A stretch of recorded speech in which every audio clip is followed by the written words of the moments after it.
all begin. Hallelujah. Hallelujah. Hallelujah. Hallelujah. Hallelujah. Hallelujah.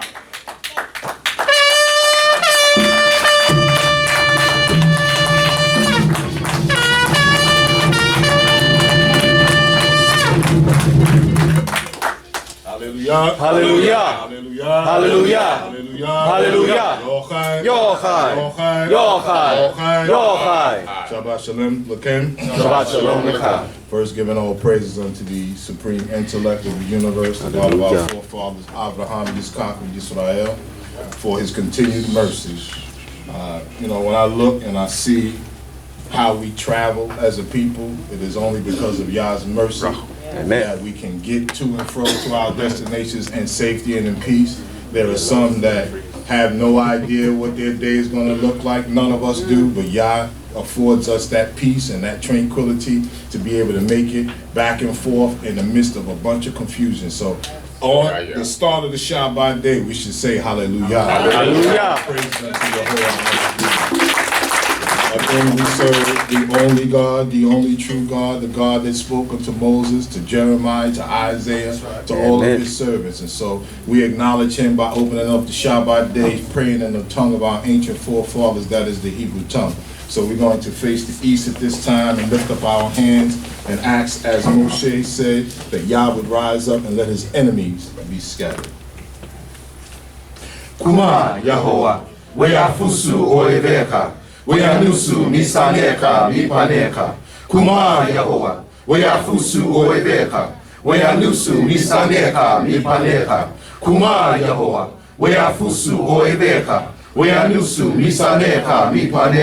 just said, rise up, O Yah, and let thine enemies be scattered, and let them that hate thee flee before thee. Hallelujah. Hallelujah. On the top of page 1 in our prayer booklets, we will even recite the words that have been set aside for the prayer for the Holy Shabbat day. We're going to say it in Hebrew, and then we're going to recite it also in English. Baruch Yehovah Balaq Morning. Baruch Yehovah bezoraim. Baruch Yehovah be'erev, Baruch Yehovah b'layla, Baruch Yehovah yom yom, u'Baruch Yehovah tamid, Yehovah Eloheinu b'bakusha, Lisloach lanu lekol devarim, ra'im she'asinu lefaneka yom yom, V'liyot imanu kol hayom hazeh, Lema'an Shemka Yehovah, Elohei Abraham, Yitzchak ve'Yisrael, Elohei Avotenu ve'Eli, Lishmo'a bekolina, Blessed be Yah in the morning, blessed be Yah in the afternoon, blessed be Yah in the evening, and blessed be Yah at night. Blessed be Yah every day, and blessed be Yah always. Yehovah, our power, please forgive us for all the evil things that we have done before thee this day, for thy name's sake. Yehovah, the power of Abraham, the power of Yitzchak, and the power of Israel, the power of our forefathers, and my power. Hearken to my voice, I pray thee, if it pleases thee, for thy name's sake. And let us all say, Hallelujah. Hallelujah. Yochai. Yochai. Selah. Shabbat shalom again. Shabbat shalom lecha. Again, if you travel a short distance to this place, Todah Yah. If you travel a long distance back to this place, Todah Yah. If you travel overseas and back here into this place, Todah Yah. We don't never take anything for granted. If you ate this week, Todah Yehovah. If you had a roof over your head with a little wind blowing through, or AC or fan, whatever you had, Todah Yehovah for that. Because there are so many that lack, and Yehovah continues to look to us and feed us, clothe us, shelter us, protect us from danger seen and unseen. And so we should always be grateful for the things that Yah affords us. We're going to start our Holy Shabbat Day service by singing the song Zeh Et HaShabbat. Very simple song. This is the Sabbath day, and we are happy. We love the day of the Creator, and we should be happy to want to be in His house and serve Him. So let us sing together. Those who do not know, we're going to sing and praise the Creator in Hebrew and in English. We're going to ask a brother or a sister who's been here a little bit more frequently to get with a brother or sister who is new and help them through this process, because our process here at this time is to honor the true and everlasting King. Hallelujah. Hallelujah. Zeh Et HaShabbat Sameachani. Zeh Et HaShabbat Sameachani. Zeh Et HaShabbat Sameachani. Ani oe mayom shel Hashem. She'ena yom hatov sameach ani. She'ena yom hatov sameach ani. She'ena yom hatov sameach ani. Ani oe mayom shel Hashem. Ki Hashem shalom, oh yomi, ki Hashem uratzah, oh devani, hallelujah, hallelujah, hallelujah. Hashem Pada, sameach ani.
Hashem Pada, sameach ani. Hashem Pada, sameach ani.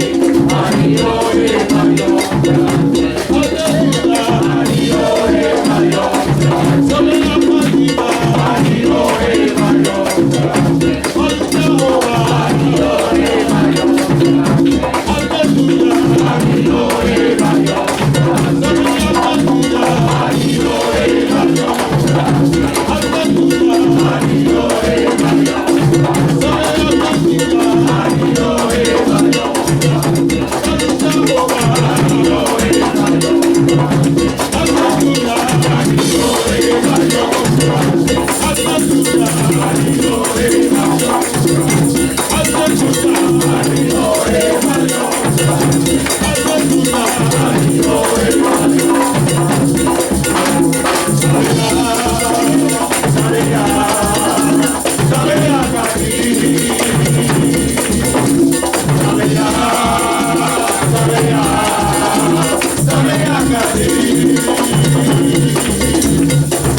Hallelujah. Hallelujah. Hallelujah. Thank you, O great merciful Father, for allowing us to be able to wake up this morning. Allowing us to be able to get through another week, O great King. Allowing us to be able to go out in this crazy world, O great King, and be able to come back home safely, O Yah. Allowing us to be able to have a knowledge of self. Allowing us to be able to know who you are and to know that you are the true living power and there's none besides thee, O Yah. Thank you for giving us the breath of life. For there are those that may have not lived to see this day, O great King. Thank you for giving us knowledge and understanding and wisdom, O great King. Thank you for giving us this place, this building, O Yah. Giving us the cars to drive in. Allowing us to be able to have food to eat, clothes to wear, and a roof over our heads, O Yah. Thanking you, O Yah, for allowing us to be healthy, O great King. Thank you for our health. Allowing us to be able to get up and walk and go to and from, O great King. Yah, please be with those that are in their deathbeds, O great King. Be with those that are sick. Be with those that are poor. The ones who can't afford the things that we have, O Yah. Thank you, O great merciful Father, for allowing us to be able to have these things. And bless us Bless us to have the humility, O great King, to understand that we are not better than anyone else, O great King. We ask that you forgive us for our sins and all the things that we've done knowingly and unknowingly, O Yah. We ask that you continue to bless us with these things that we have, O Yah. For we know that they come from you and you alone. Thanking you for all your greatness, all your loving kindness, and all your mercies. All praise, honor, glory, respect is due unto your high holy name, now and forevermore. Hallelujah! Hallelujah! Hallelujah! Yah God! Yah God! Yah God! Salam. Shema Yisrael, Yahovah Eloheinu, Yahovah Eloheinu, Yahovah Eloheinu, O Shema Yisrael, Yahovah Eloheinu, Eloheinu, Yahovah Echad. O Baruch Shemkecho, Abuso Leolam, Abuso Leolam, Abuso Leolam, O Baruch Shemkecho, Abuso Leolam, Leolam, Elohim,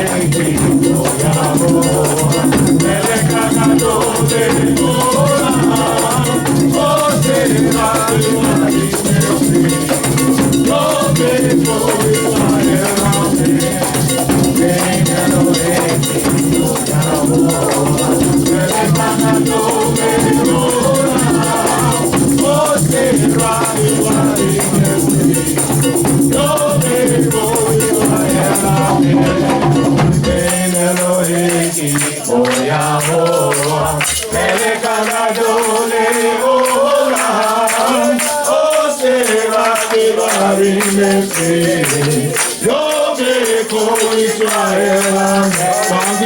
there is no power like Jehovah, great King of the universe. He is always doing wondrous things.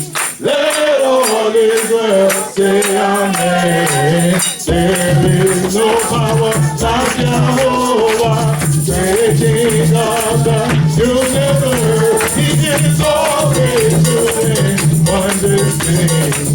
Let all Israel say hallelujah. There is no power like Jehovah, great King of the universe. He is always doing wondrous things. Let all Israel say hallelujah. There is no power like Jehovah, great King of the universe. He is always doing wondrous things. Let all Israel say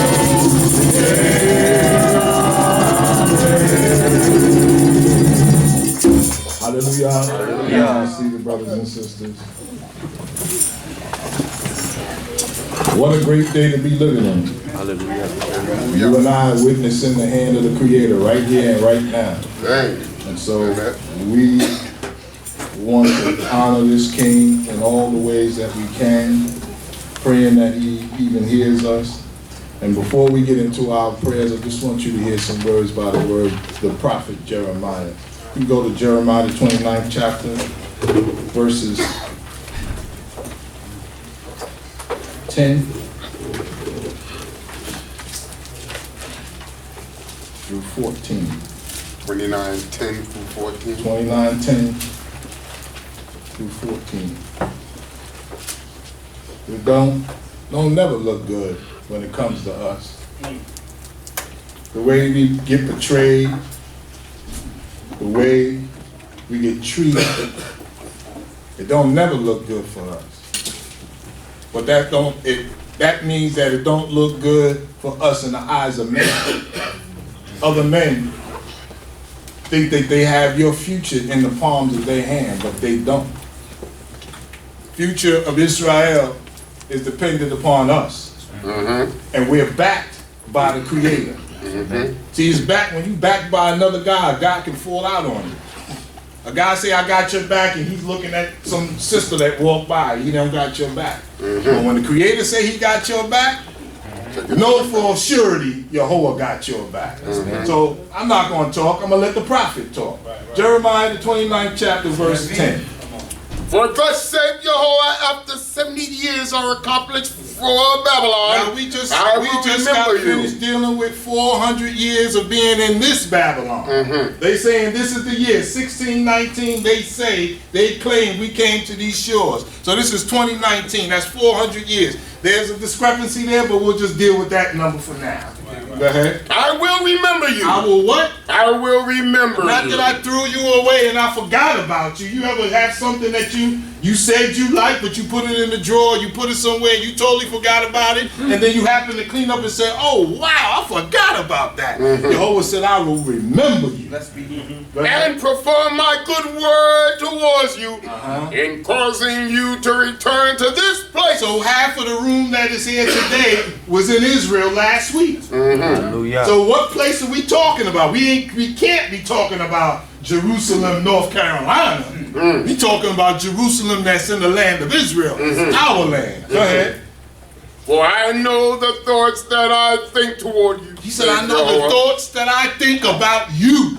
Not the thoughts that you think about you. The thoughts I have about you. Go ahead. Saith Jehovah. Thoughts of peace. Thoughts of what? Thoughts of peace. So all of those killings that we witnessed in Chicago, 49 in one day, that's going to end?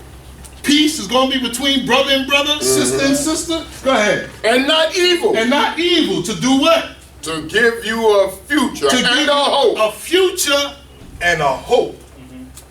A future and a hope. So the Creator saying, I know what's going to happen to your future. Your future looks bright. Your future looks good. You know how many people are traversing of our color into the Holy Land? Do you know how many connections are being made from community to community? That's our future. Our future is not knocking heads no more. Our future is walking together and possibly a lot of us making it to the Holy Land. Oh, yeah. That's our future. Don't be dismayed at the signs of the heavens and the signs that are on the earth that we won't make it back there. I don't care who's in power. Yahweh's in power. Oh, yeah. Let's read. And ye shall call upon me, and go, and pray unto me. And what? And I will hearken So when unto you pray unto Yahweh, Yahweh's going to hear you. You hear what I tell you? When you pray to the Creator, He's going to hear you. Make sure that your works match what you say out your mouth. Amen. And ye shall seek me, and find me. Before, the prophecy was you're going to seek me, but you won't find me. Now the prophecy says you will seek me, and I will be right there to be found. Go ahead. And ye shall search for me with all your heart. How many people in here say that they are searching for Yah with all their heart? I'm searching for Yahweh with everything that I got. I know I got to put some time in at this job, but after that job, I'm dedicating my sons and my daughters and my wives to the Creator. That's what's happening. That's what's happening. And so when we get to a portion like on page 4 in our prayers, you have a higher understanding of blessed art thou, Yahweh. You understand that, hey, when I get up out this bed, I'm going to give honor and praises to Yah, but not just with my lips, but with my walk, with my talk, with everything that I got. Hallelujah. Hallelujah. Blessed art thou, O Yahweh, our power, and blessed be the works of thy hands, and the heavens and the earth within, and all the hosts of them. And on the seventh day, Yah finished his work, which he had made. And he rested on the seventh day and hallowed it, because that in it he rested from all his works, which Yah in creating had made. O thou who art most holy, look upon thy people in mercy. Hear thou us, O power of Abraham. Nurture us, O power of Yitzchak. Save us, we implore thee, O power of Israel. Blot us not out, O Yah, though our sins be many, but cast our evil doings into the bottomless pit, to remain forevermore. Our hope is in thee, O Yah, and without thy mercy we have naught. Father of wisdom, thou dispenser of knowledge. Cause our hearts to discern and our minds to retain thy law. Bless Israel to know thee as we did in the days of yore. And let the sign of Shabbat shine brightly from this thy house, and from us thy people Israel. Let our voices mingle with the hosts of heaven, as we joyfully proclaim, blessed be the name of our power, and blessed be his holy day. Hallelujah. This is the day which Jehovah has made, and we will be glad and rejoice thereon. Unto thee do I lift up my eyes, O thou that art enthroned in the heavens. Ascribe unto Jehovah the glory due unto his name. Worship Jehovah in the beauty of holiness. In thee, O Yah, do I take refuge. Let me never be ashamed. And thou hast given us joy in the place of sorrow, and thy truth is like a heady wine. Shout for joy, O children of Israel. Proclaim the name of our King, to whom the sun does shine in the winter season. Jehovah is our sun and shield. Who then can master us? To thee, power of our fathers, do we give honor and glory. For who is Yah beside thee? Be thou our judge, O God, against the ungodly nations. Save us, O our King, we beseech thee. Then shall we come clapping, singing, jumping, shouting, praising, crying, and exalting thy holy name. For with thee is the fountain of life. In thy light do we see light. Thy loving kindness shines in the heavens, and thy faithfulness reaches unto the skies. Depart from evil and do good, and dwell forevermore in peace. For Jehovah loveth justice and forsaketh not his holy ones. Hallelujah. Shema. Amen. Shema Yisrael.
Who didst call our father from Chaldea?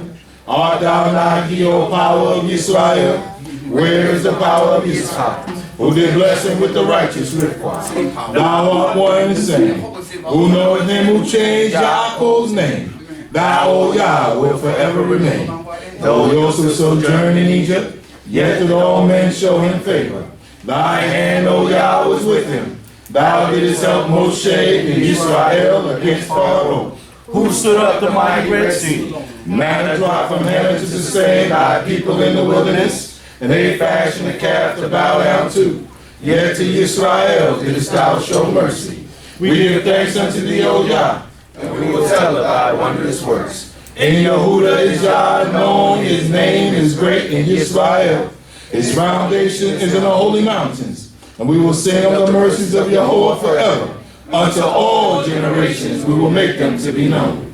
Stay thou, O Yah, in the midst of us, and cause righteousness once more to be sown. So shall the heavens praise thy wonders, Yah, thy faithfulness in the holy assembly. Let Israel awaken the day with their praises. Glory to Yah, now and forevermore. Hallelujah. Let us face the east, brothers and sisters, as we say the last stanza of our prayers for the morning portion of the Holy Shabbat.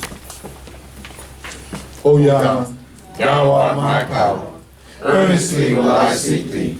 Hear my voice, merciful Father. Preserve me from my enemies. Send out thine angels to protect me. O thou that hearest prayer.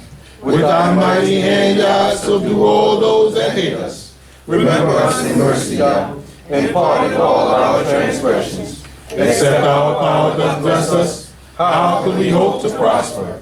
Unless our Creator protect us, we are as if we had not been. Stay thy hand, O death, for he doth forgive our iniquities. So will I sing praises to his name, that I may perform my vows. The dead praise not Jehovah, name or any that go down into silence. Let us extol our power while we have life. Sing praises to our power while we have any being. Together we will lift up our voices and gratefully sing. Withhold not thy voice from extolling our Maker. Let young and old praise him together. And let the tribes come near and testify. Even the tribes of Israel, the mighty of Jehovah. Say among the nations, Jehovah reigneth. Thy power, Israel, over all the world. For Jehovah will not cast off his people, neither will he forsake his inheritance. Thy testimonies are very sure. Holiness becometh thy house, now, O Yah, and forevermore. Hallelujah. I will give thanks unto thee with my whole heart. In the presence of the mighty will I sing praises unto thee. I will bow down toward thy holy temple and give thanks unto thee, unto thy name for thy mercy and for thy truth. For thou hast magnified thy word above all thy name. In the day that I called, thou didst answer, and thou didst encourage me, and my soul with strength. All the kings of the earth shall give thanks unto thee, O Yahweh, for they have heard the words of thy mouth. Yea, they will sing of the ways of Yahweh, for great is the glory of Yahweh. For though Yahweh be high, yet regardeth he the lowly, and the haughty he knoweth from afar. For though I walk in the midst of trouble, thou quickenest me. Thou stretchest forth thy hand against the wrath of mine enemies, and thy right hand doth save me. Yahweh will accomplish that which concerneth me. Thy mercy, O Yah, endureth forever. Forsake not the work of thine own hands. Hallelujah. Hallelujah. O Yah, to thee we pray. Send forth thine angels to guide us on our way. Lift up thy hands for thy people to know, understanding with wisdom to show. We are thy people, and thou art our own. Onward we march, as in days of old. Onward we march, his glory will show. For our hearts we turn to thy Lord. Glory to Yah, and onward we go. Onward we march, as in days of old. Protection as we go through life. Onward we march. Praying that you will be there for us, that you will remember us, His glory will that you will give us peace show. in a time of chaos. For our Dedicate our lives hearts to thee, O Yah. we turn to thy Lord. Glory to Yah, and onward we go. Hallelujah. Hallelujah. Brothers and sisters, at this time, a very special portion in our day where we would even hear the words of Yah in the tongue of our ancient forefathers, that being the Hebrew tongue. Thanking Yah for returning us back to our land, our culture, and of course, even our land. Language, again, we pray that the Most High will continue to bless us to even return back into that as we hear the Torah in the tongue of our ancient forefathers, the Hebrew tongue. And so as we venture on into this particular portion of our day, let us sing the song HaTorah. Peitak HaTorah with no more Aksha. And the instructions we are going to study therein at this time. Hallelujah. Hallelujah. HaTorah.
is the only praising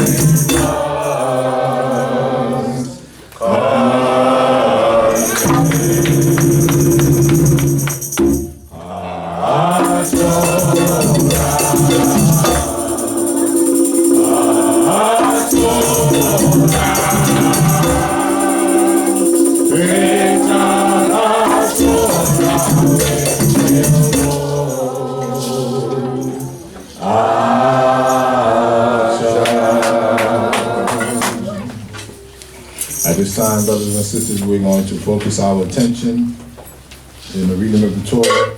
And on page 7, you'll find the blessing for the reading of the Torah. This part is basically in Hebrew the entire way through. And so I will translate so you will not lost in what we're saying. So on page 7, you find the words of the blessing.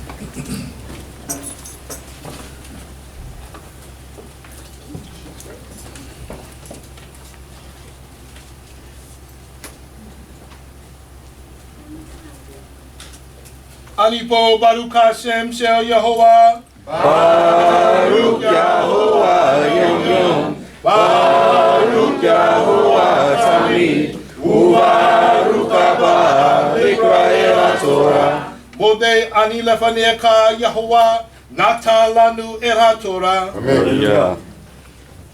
Sisters, you may be seated at this time. We ask our brothers to please remain standing in honor of the reading of the Torah.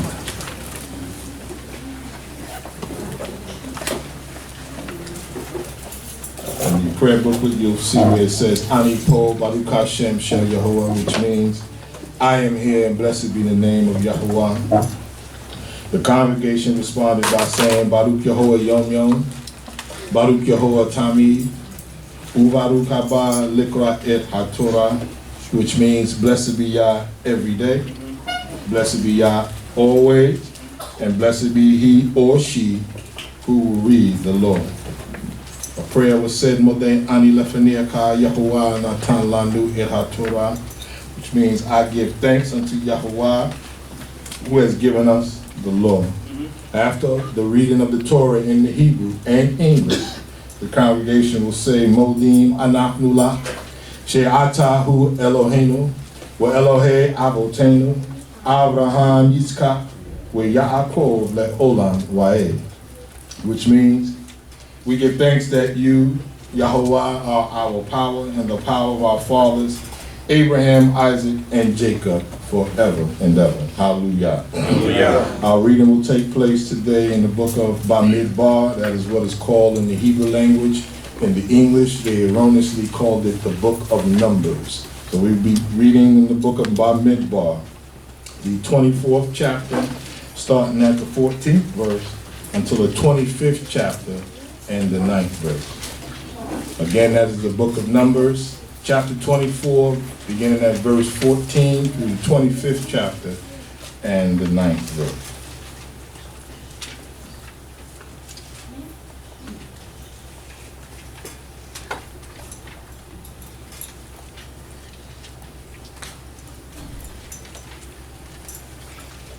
And it reads on this wise. Hallelujah. Hallelujah.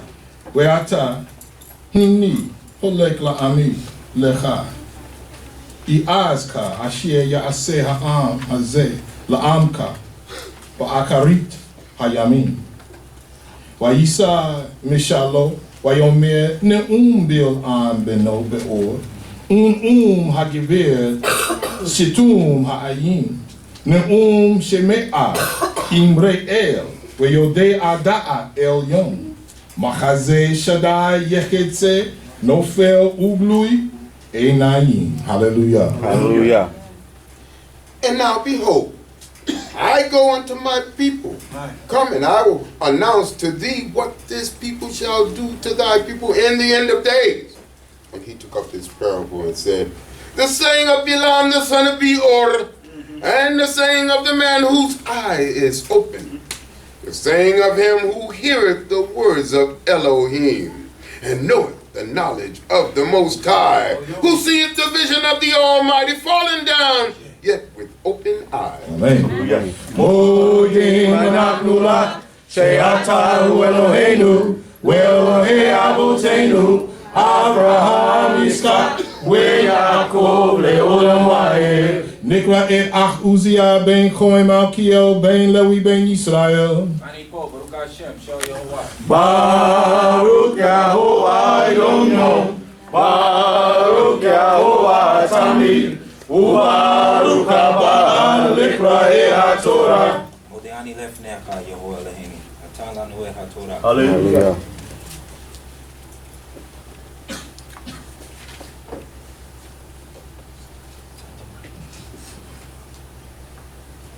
Einu, Velo Ata, Ashurenu, Velo Karo, Darak Kako, Koka, Salakli, Miyakov, Wakwam, Shevet Mi Yisrael, Umachat, Pe'ate Moab, Wakar Kol B'nei She, Wahaya Dam, Yeresha, Wahaya Yeresha, Sa'ir Oivav, Yisrael, Ose Khayil, Wayere, Miyakov, Ve'evir Sari Me'er. Amen. I see him, but not now. I behold him, but not nigh.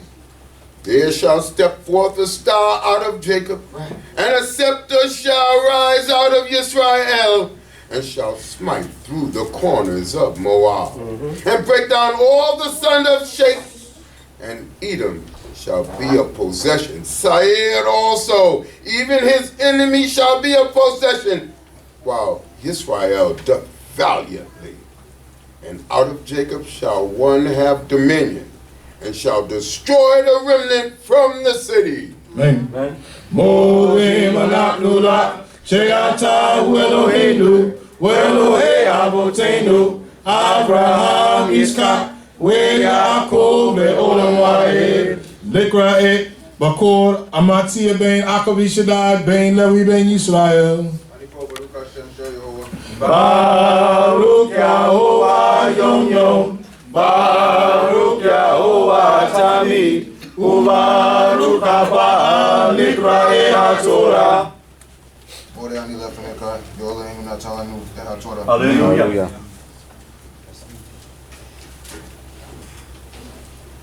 Zayad, Wayad, Et Amalek, Wayisa, Mesalo, Wayamar, Reshit, Goyim, Amalek, Aha, Wa'a, Bakarito, Ade, Obed, Wayad, Et Hakweni, Wayisa,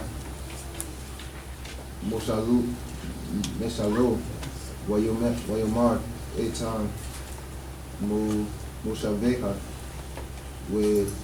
Wasim, Vasela, Kineka, Ki in Yishye, Levae, Kwayim, Adma, Asur, Tispecha. Amen. And he looked on Amalek and took up his parable and said, Amalek was the first of the nations, but his end shall come to destruction. And he looked on the Kenite and took up his parable and said, Though firm be thy dwelling place, and though thy nest be set in the rock, nevertheless Cohane shall be wasted. How long?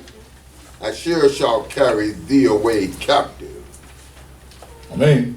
Mo'e Manaknula, She'atahu Eloheinu, Ve'Elohei Avotenu, Abraham, Yitzchak, Ve'Yaakov, Le'olam Va'ed. Nikra et Bakor, Mishael ben Akh Ushmaratia ben Lewi ben Yisrael. Baruch Yahovah Yom Yom, Baruch Yahovah Tamid, Ubaruch Haba Likra'e HaTorah. Hallelujah. Waisa, Mashalo, Wayim, Wayomar, Oy, Mi, Yikye, Unextended. Somo El Reim Sezim Miyad Kitim Inu Ashor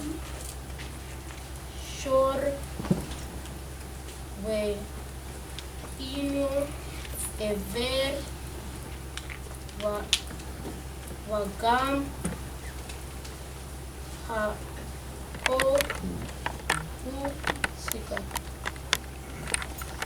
Ade Ved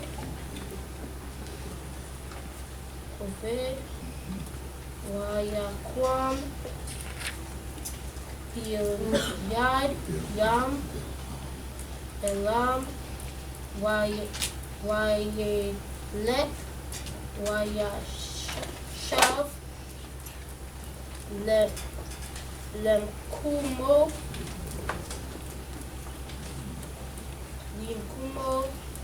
Vagam Balaq Halak Ledar Ko. Amen. Amen. And he took up his parable and said, Alas, who shall live after Elohim hath appointed him? That's The right. ship shall come from the coast of Quitim, Oh, that's right. and they shall afflict Ashur, and shall afflict Eber, Yeah. and he also shall come to destruction. And Bilam rose up and went and returned to his place, and Balak also went his way. Amen. Amen. Modim anaknula, she'ata Eloheinu, Elohei Avotenu, Abraham, Yitzchak, Yaakov, le'olam va'ed. Nikra et Bakora Nasia Bat Akh Ushmaratia Ben Lewi Ben Yisrael. Baruch Yahovah Yom Yom, Baruch Yahovah Tamid, Ubaruch Haba Nikra et HaTorah. Hallelujah. Vaishav Yisrael Bashatim Vaikel Ha'am Liznot El Ben Ot Moab Vatik Rama Ra'am Leziv King El Kohen Yokal Ha'am Vaish Tab Ka'u Pehen Yizamed Yisrael Baal Peod Vaikar of Yahuwah Yisrael. Hallelujah. And Yisrael abode in Shittim, and the people began to commit harlotry with the daughters of Moab. And they called the people unto the sacrifices of their gods. And the people did eat and bowed down to their gods. And Yisrael joined himself unto the Baal of Peor. And the anger of Yahweh was kindled against Yisrael. Amen. Modim anaknula, she'ata Eloheinu, Elohei Avotenu, Abraham, Yitzchak, Yaakov, le'olam va'ed. Nikra et Bakora Tikravia Bat Akh Ushmaratia Ben Lewi Ben Yisrael. Baruch Yahovah Yom Yom, Baruch Yahovah Tamid, Ubaruch Haba Nikra et HaTorah. Amen. Yeah. Vayomer Yahuwah El Moshe Prat Et Kol Roshet Ha'am Vayokwa Otam Vayehovah Neged Hashemesh Vayashet Shor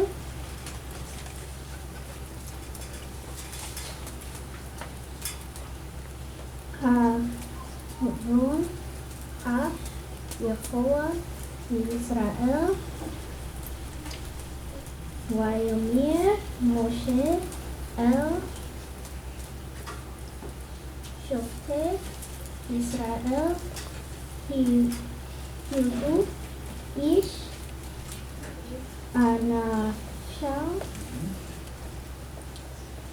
Tanis Madin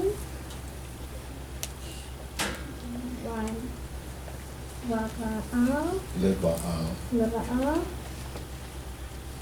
Pe'ur Wahiyeh Ish Mibne Israel Ba Wayafred El Ekal Et Hamid Yani Ve'ene Moshe Uve'ene Kol Egat Bene Israel Hema Vokim Pekah Ohel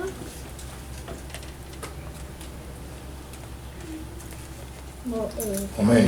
Hallelujah. And Jehovah said unto Moses, take all the chiefs of the people and hang them up unto Jehovah in the face of the sun, that the fierce anger of Jehovah may turn away from Israel.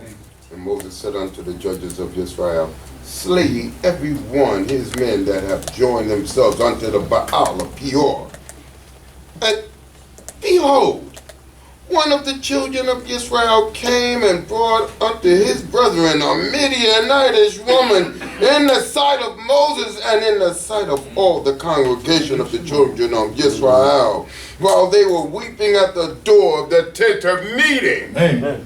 Modim anachnu la she'ata hu Eloheinu ve'Elohei avotenu Avraham Yitzchak ve'Yakov le'olam va'ed. Nikra et Maftir, Akh Khayil ben Benyamin ben Yisrael.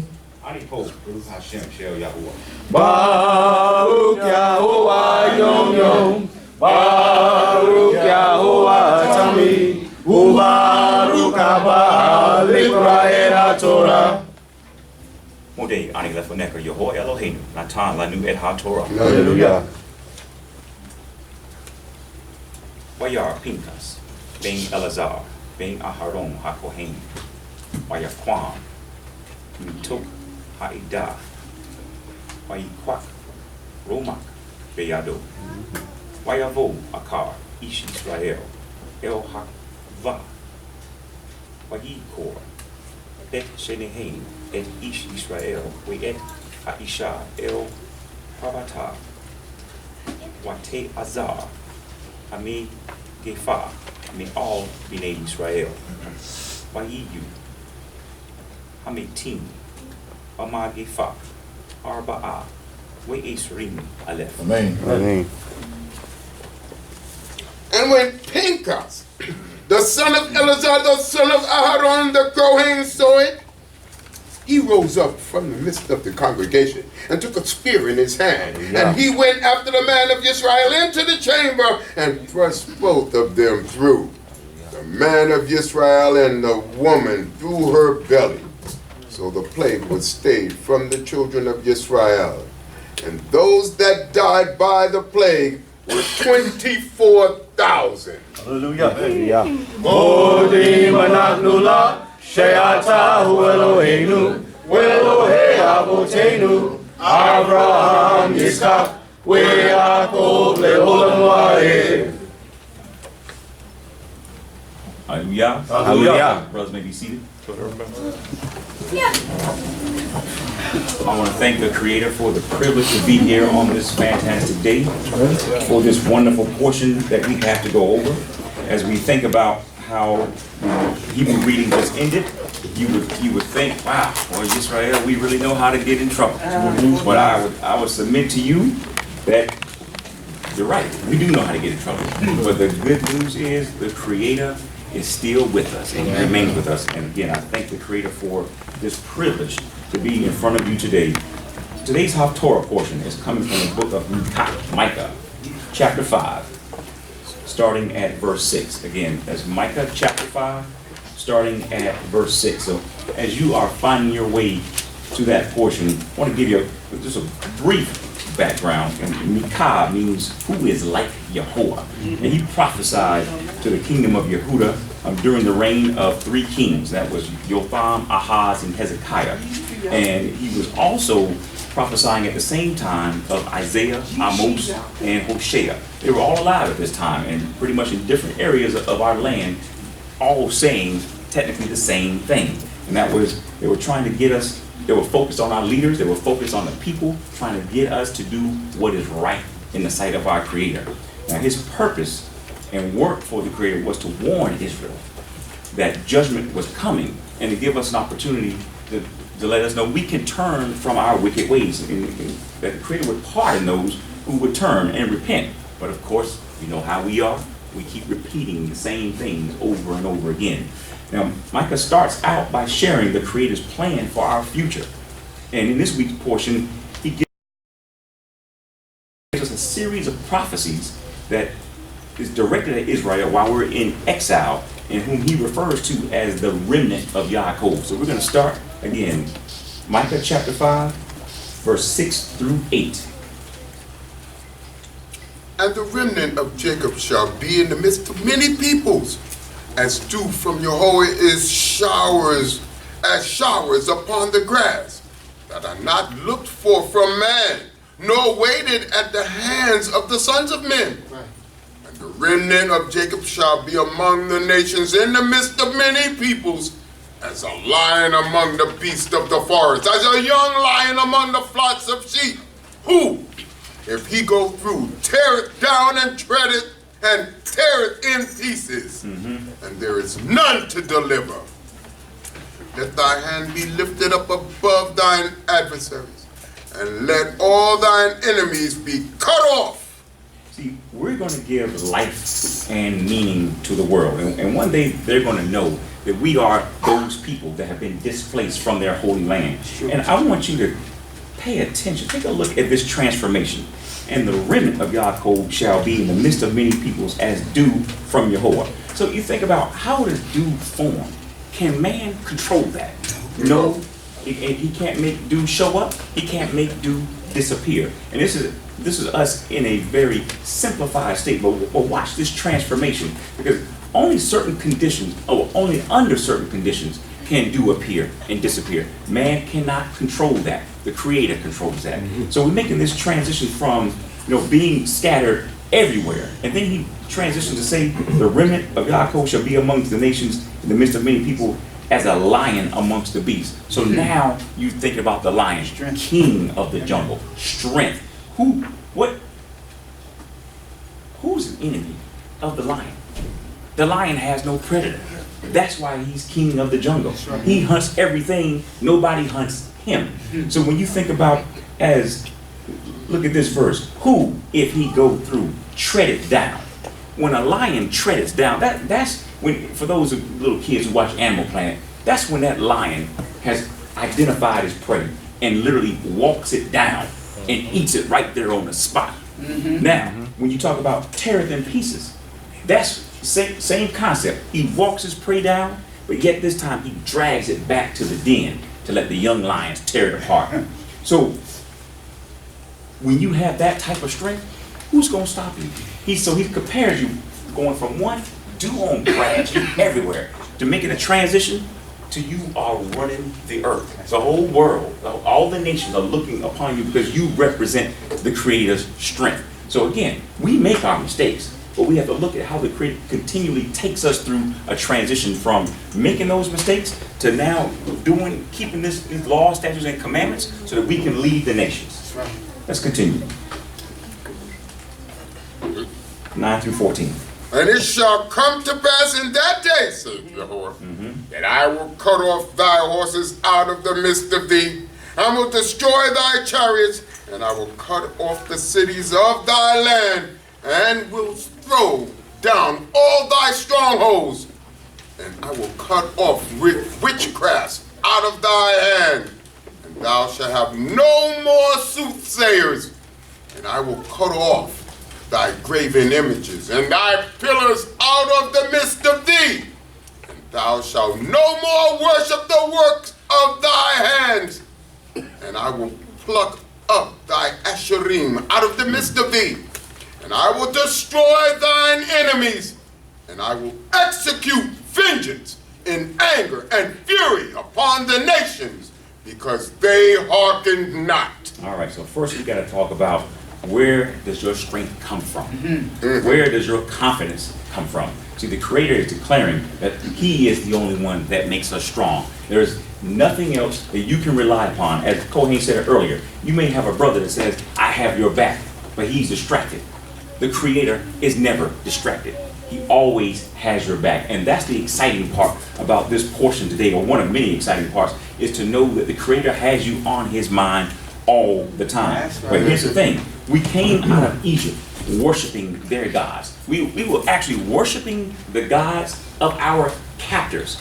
So history has repeated itself. We made this trip here in this land and did the same thing, sort of worshiping the gods of our captors. Now, we know that that has not benefited us at all. For those of us who came out of other ways of life, and I'll speak about myself, coming out of that Christian belief, that profited me nothing.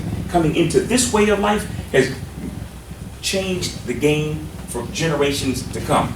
I recently had the privilege of visiting Egypt, and I can tell you for a fact, they are still serving those same gods today that they were serving back then, and it has profited them not at all. That place, I don't care how bad you think your situation is, it's worse there. That level of filthiness was unnerving. I mean, it was. You think about the previous portion that we've read about how the Creator brought us out of Egypt. They didn't recover from that. They have not recovered from that. Right. That place looked like it had, like it just happened. I mean, I can't put it into words how good we have it. And at the same time, as Amachi prayed earlier, we're prospering here in this land, with our mind and our heart still focused on going back to our land. Right, it was a clear, Uzziah did a fantastic job of leading his people all around that land. But there was a clear transition when we left Israel and visited over into Egypt. Everything changed. Oh my goodness. Anyway, let me stay focused. But if you believe your strength and confidence comes from anything else other than the Creator, that is an enemy to you. The Creator will tear that down. You keep messing with it, playing with it, as long as you like. The Creator will take His time because He loves you so much. He's going to show you that He is your only confidence. He is your only strength. Anything else is worthless, useless, just a matter of time before it falls apart. Now, He corrects us because He loves us. All lasting strength and confidence is going to come directly from the Creator, and that's it. I mean, back then, we relied upon the strength of our wealth. We relied upon our walled cities. We even relied upon the people who came up against us. We relied on their gods. At least we attempted to. All of it fell apart. The point being made in these verses is that it's the Creator and the Creator alone who will take care of us. And as we consistently and constantly make mistakes, keep in mind, He still loves you. He will never forsake you. Let's continue. Well, before we continue, as we go into these next verses, I want you to somewhat visualize a courtroom, because the prophet now is about to summons us to court. We have to defend ourselves. The challenge is we're trying to defend ourselves against the Creator. So for the first few verses, this is not going to go well. But anyway, let's cover 1 through 3. Let's go. Hear ye now what your Lord saith. Arise, contend thou before the mountains, and let the hills hear thy voice. Hear, O ye mountains, Yahweh's controversy, and ye enduring rocks, the foundations of the earth. For Yahweh hath a controversy with his people, and he will plead with Israel. O my people, what have I done unto thee? And wherein have I wearied thee? Testify against me. And now we have a problem, because court is now in session, and Micah is like the attorney laying out the case for the Creator against the people of Israel and the people of Yehudah, specifically the leaders. Now, the Creator is the judge and the plaintiff. So when he says testify against me, I don't know what that was, but when he says testify against me, who are we going to call against the Creator? No one is going to show up. There will be nothing but silence. So the Creator is asking us to contend or debate our case with the mountains, because he has a problem with our behavior. Now, in Deuteronomy 30:19, heaven and earth were called as a witness against us to choose life and death, the blessing or the curse. So now the witness has been called to the stand, and that is the hills and the mountains. And before this second trip I just had the privilege of making to Israel, I used to always just visualize when reading this, there's a hill or two here, a mountain or two there. But we rode for miles and miles and nothing but rocks, hills, and mountains. So there are thousands of witnesses. And this witness being what? What have we done? Who has seen, the earth has seen what we have done. And I got to take a minute to keep talking about Israel. The place is beautiful. Everything that the Torah says it is that and then some. But I will submit to you, the land is hurting without our presence. That's right. There are things going on there that should not be going on that would be different if we were home. And I'll save that conversation for another day. But who are we going to call as a witness against the Creator? But what are the hills and the mountains going to say about us? They're going to tell of all our dirty deeds. They're going to tell about the murders, the heresy, which means our just going all against the Torah. We're going to talk about the lies and the stealing and all the worshiping of other deities. The hills and the mountains will talk about how we followed the practices of those other deities, how we made our children walk through the fire on those mountains, human sacrifices, things that the Creator never asked for. It will testify to all these ridiculous things that we have done. Now, can we defend our actions? No. Because the Creator has done no wrong. We're the only ones doing the wrong. Right. So there is no way for us to defend what we've done, but the great news is that the Creator continually protects us, and as a defendant in this case, we technically have no defense. He says, testify against me. And as I mentioned, you're a defendant with no defense, because we have no case. Because all the Creator has ever done has been in our best interest. And that's the thing we have to keep in mind as we think about all that we have done, whether it's the past or today, that the Creator still loves us. And that's about to be brought forth. Let's go with verses 4 through 5. For I brought thee up out of the land of Egypt, and redeemed thee out of the house of bondage. And I sent before thee Moses, Aharon, and Miriam. O my people, remember now what Balaq the king of Moab devised, and what Balaam the son of Beor answered him. From Shittim unto Gilgal, that ye may know the righteous acts of Yahweh. So yes, he brought us out of Egypt. And that was no small task. That he showed his strength, he showed his mightiness. He tore down, he made a mockery of everything that they worshiped. He made a pure mockery of it. And this was a massive deliverance out of Egypt, followed by 40 years of protection in the desert. Now, try to think about your situation today. It may not be as massive of a situation as people coming out of Egypt, but think about personally what he has brought you out of up to this point in your life. And so he's making the case of we should only rely upon him. He sent us great leaders. He sent us Moshe, Aaron, and Miriam. Think about all the wonderful leaders that you've experienced just in your lifetime. People in this room, the men and women who consistently help us to learn these laws, statutes, and commandments.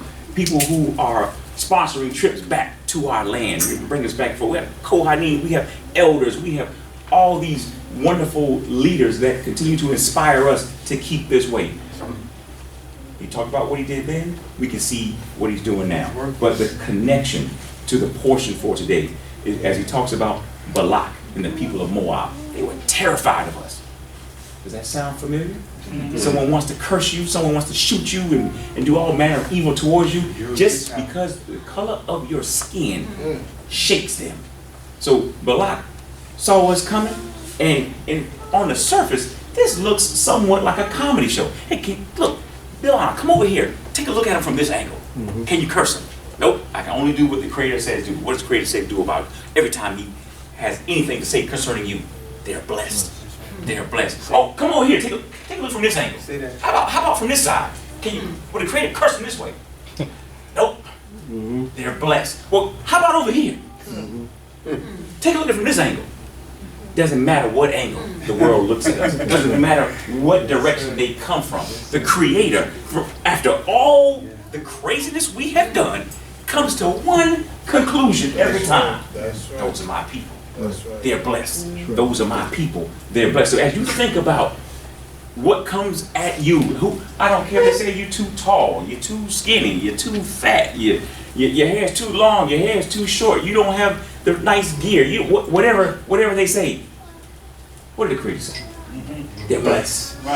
That's what you have to keep in mind at all times. You're blessed. There's no other answer. The answer is the same all the time with the Creator, no matter what the world has to say about you. Oh, they're too loud, they're too aggressive.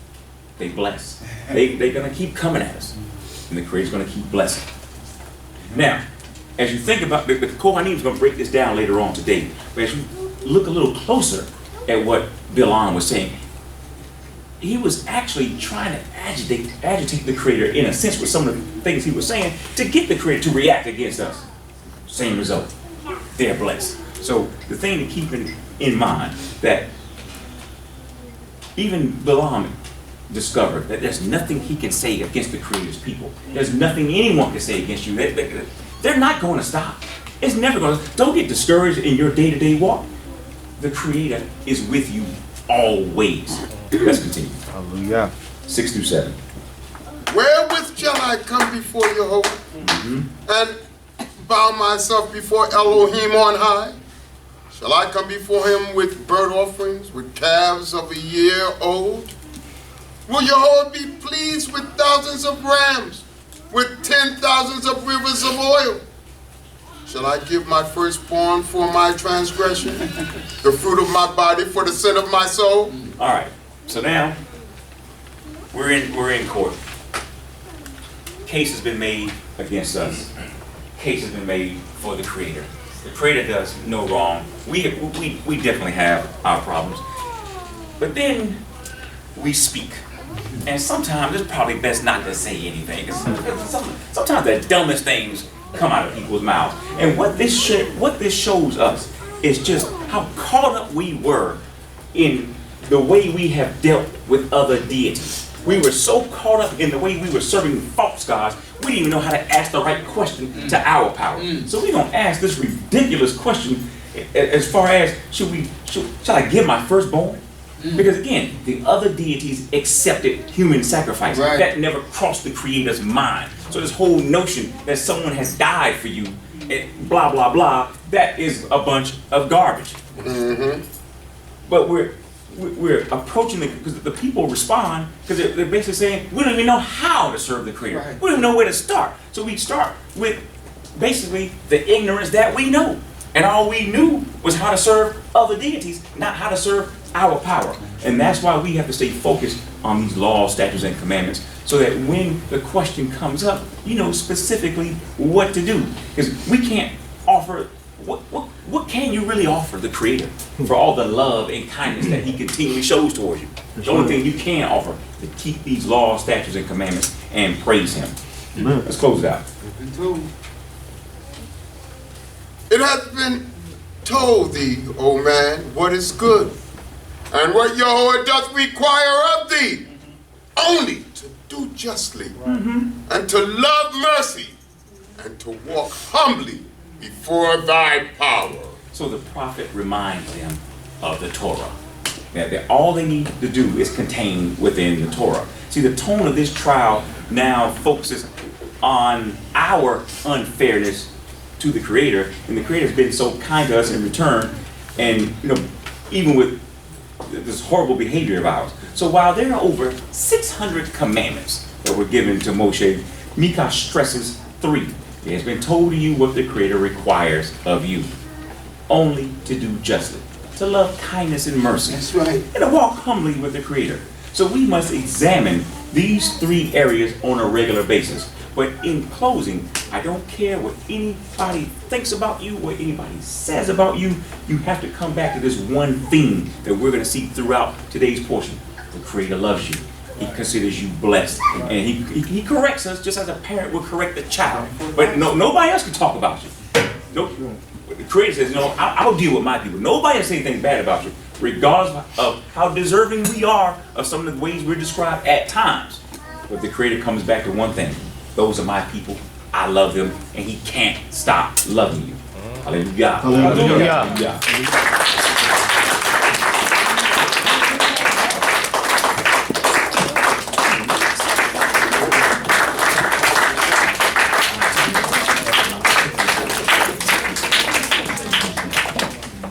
Hallelujah. Hallelujah.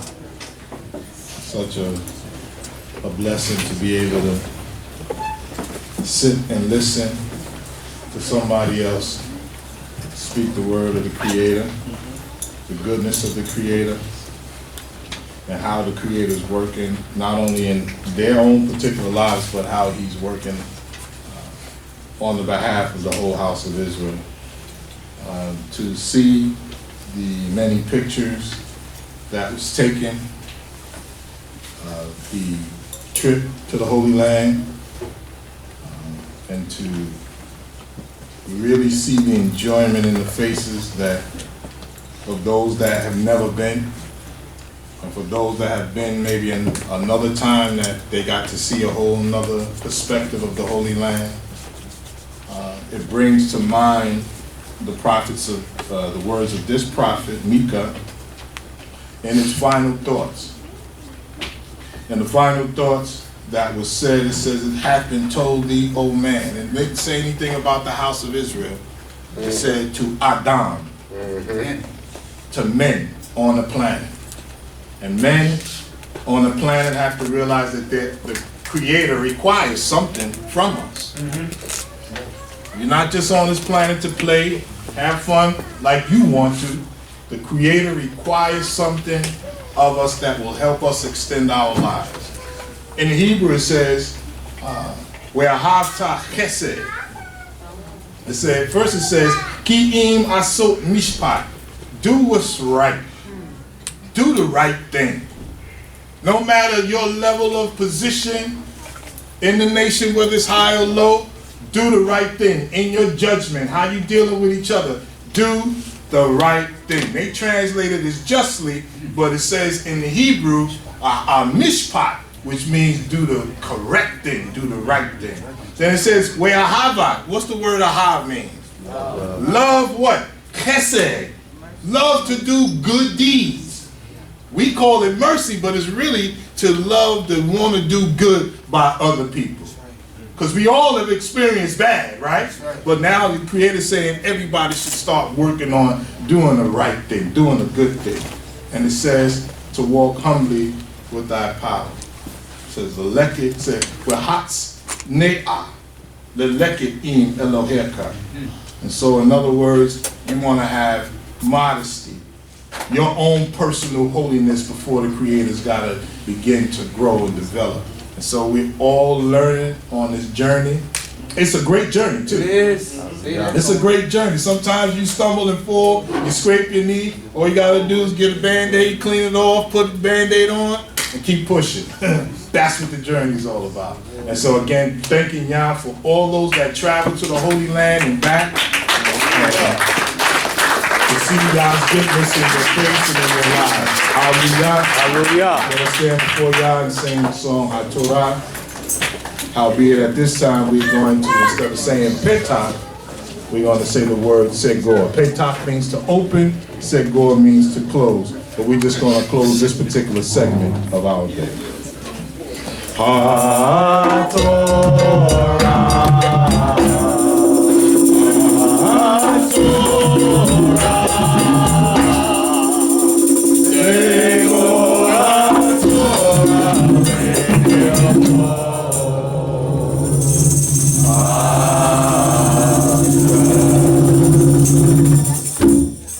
I shall return unto thee, for thy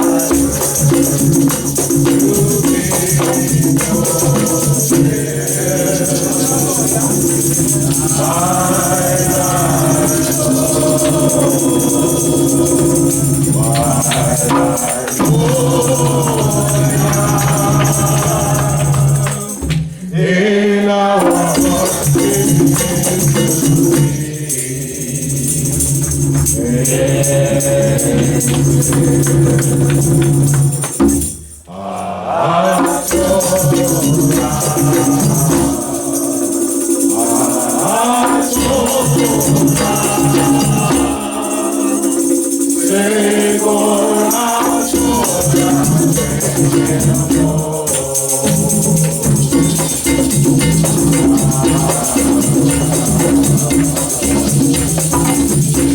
oh, how can we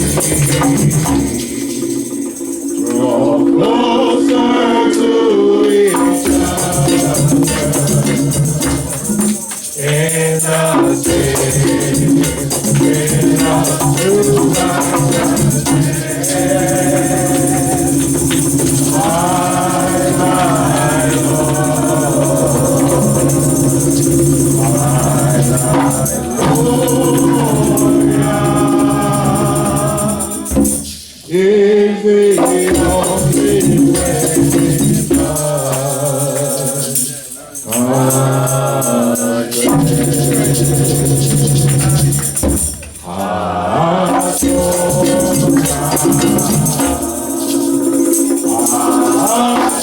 the only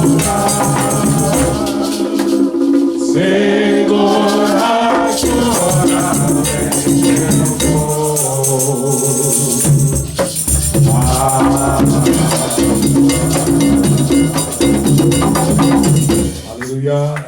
Please be seated, Balaq. So the reading of the 8th proverb, we're going to ask if our young son, Bakor Abdiel, then Nasi Shalumiel, to read the 8th proverb for us. And our praising will commence this afternoon, Yah willing, and we have a little bit more time. So Bakor Abdiel, then Nasi Shalumiel. Hallelujah. Hallelujah.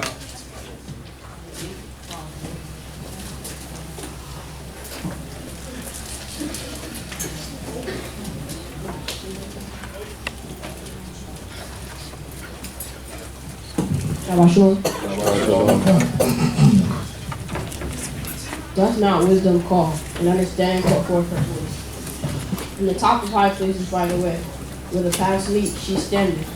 Beside the gates, at the entry of the city, at the coming, and at the doors, she crieth aloud. Unto you, O men, I call, and my voice is to the sons of men. O ye thoughtless, understand prudence, and ye fools, be ye of an understanding heart. Hear, for I will speak excellent things, and the opening of my lips shall be right things. My mouth shall utter truth, and wickedness is an abomination to my lips. All the words of my mouth are in righteousness. There is nothing perverse or crooked in them. They are plain to him that understandeth, and right to them that find knowledge. Receive my instruction, and not silver, and knowledge rather than choice gold. For wisdom is better than rubies, and all things desirable are not to be compared unto her. I, wisdom, dwell with prudence, and find out knowledge of devices. The fear of Jehovah is to hate evil, pride and arrogancy, and the evil way. And the forward mouth do I hate. Counsel is mine, and sound wisdom. I am understanding, power is mine. By me kings reign, and princes decree justice. By me princes rule, and nobles, even all the judges of the earth. I love them that love me, and those that seek me earnestly shall find me. Riches and honor are with me, yea, enduring riches and righteousness. My fruit is better than gold, yea, than fine gold, and my produce than choice silver. I walk in the way of righteousness, in the midst of path of justice, that I may cause those that love me to inherit substance, and that I may fill their treasuries. Jehovah made me as the beginning of his way, the first of his works of old. I was set up from everlasting, from the beginning, or ever the earth was. When there were no depths, I was brought forth. When there were no fountains abundant with water. Before the mountains were settled, before the hills was I brought forth. Yet he had not made the earth, nor the fields, nor the beginning of the dust of the world. When he established the heavens, I was there. When he set a circle upon the face of the deep. When he made firm the skies above. When the fountains of the deep showed their might. When he gave to the sea his decree, that the waters would not transgress his commandment. When he appointed the foundations of the earth.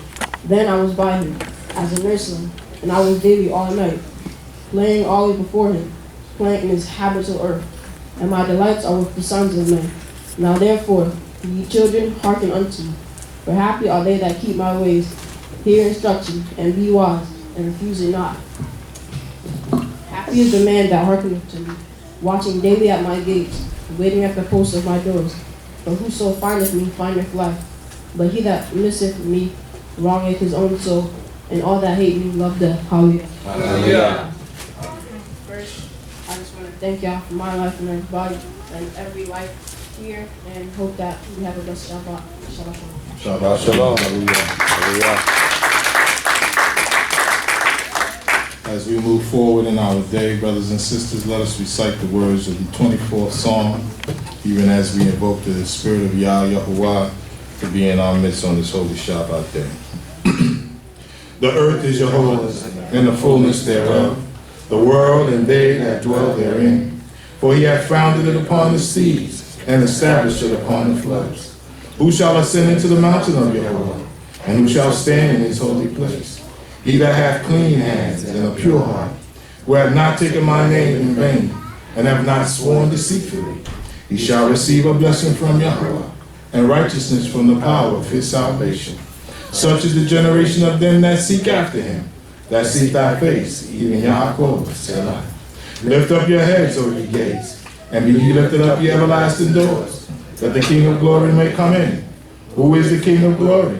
Jehovah strong and mighty, Jehovah mighty in battle. Lift up your heads, O ye gates, yea, lift them up, ye everlasting doors, that the King of glory may come in. Who then is the King of glory? Jehovah of hosts. He is the King of glory. Selah. Let us all stand before Yah Yahuwah as we acknowledge and give our salutation unto him by saying Hallelujah. Hallelujah. Hallelujah. Hallelujah. Hallelujah. Hallelujah. Yochai. Yochai. Yochai. Again, Shabbat Shalom Lakim. Shalom. It's a blessing to be alive in this day and time and to be in the house of Yah. At this time, we're going to separate our children to go and learn on their level. For those that remain, help me to warmly receive even the Cohane, Shetmeyah, Ben Levi, Ben Yisrael. Hallelujah. Hallelujah. Hallelujah. Hallelujah. Hallelujah.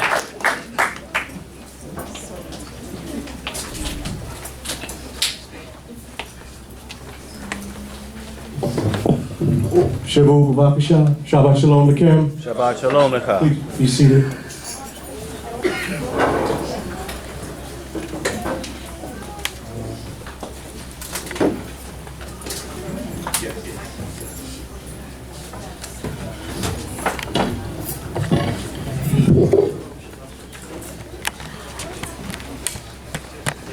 Yehovah Sifatah, Tiftach, Ufiagi, Tihilatecha, Yehovah, open down my lips and my mouth shall declare thy praise. Hallelujah. Hallelujah. Opam, Shabbat Shalom Lakim. Shabbat Shalom Lecha.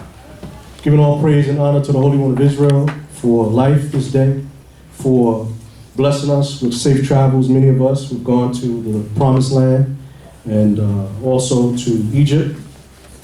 And I always marvel at the fact that, we did the opposite. As opposed to what we did in ancient days. We came from Egypt into Israel.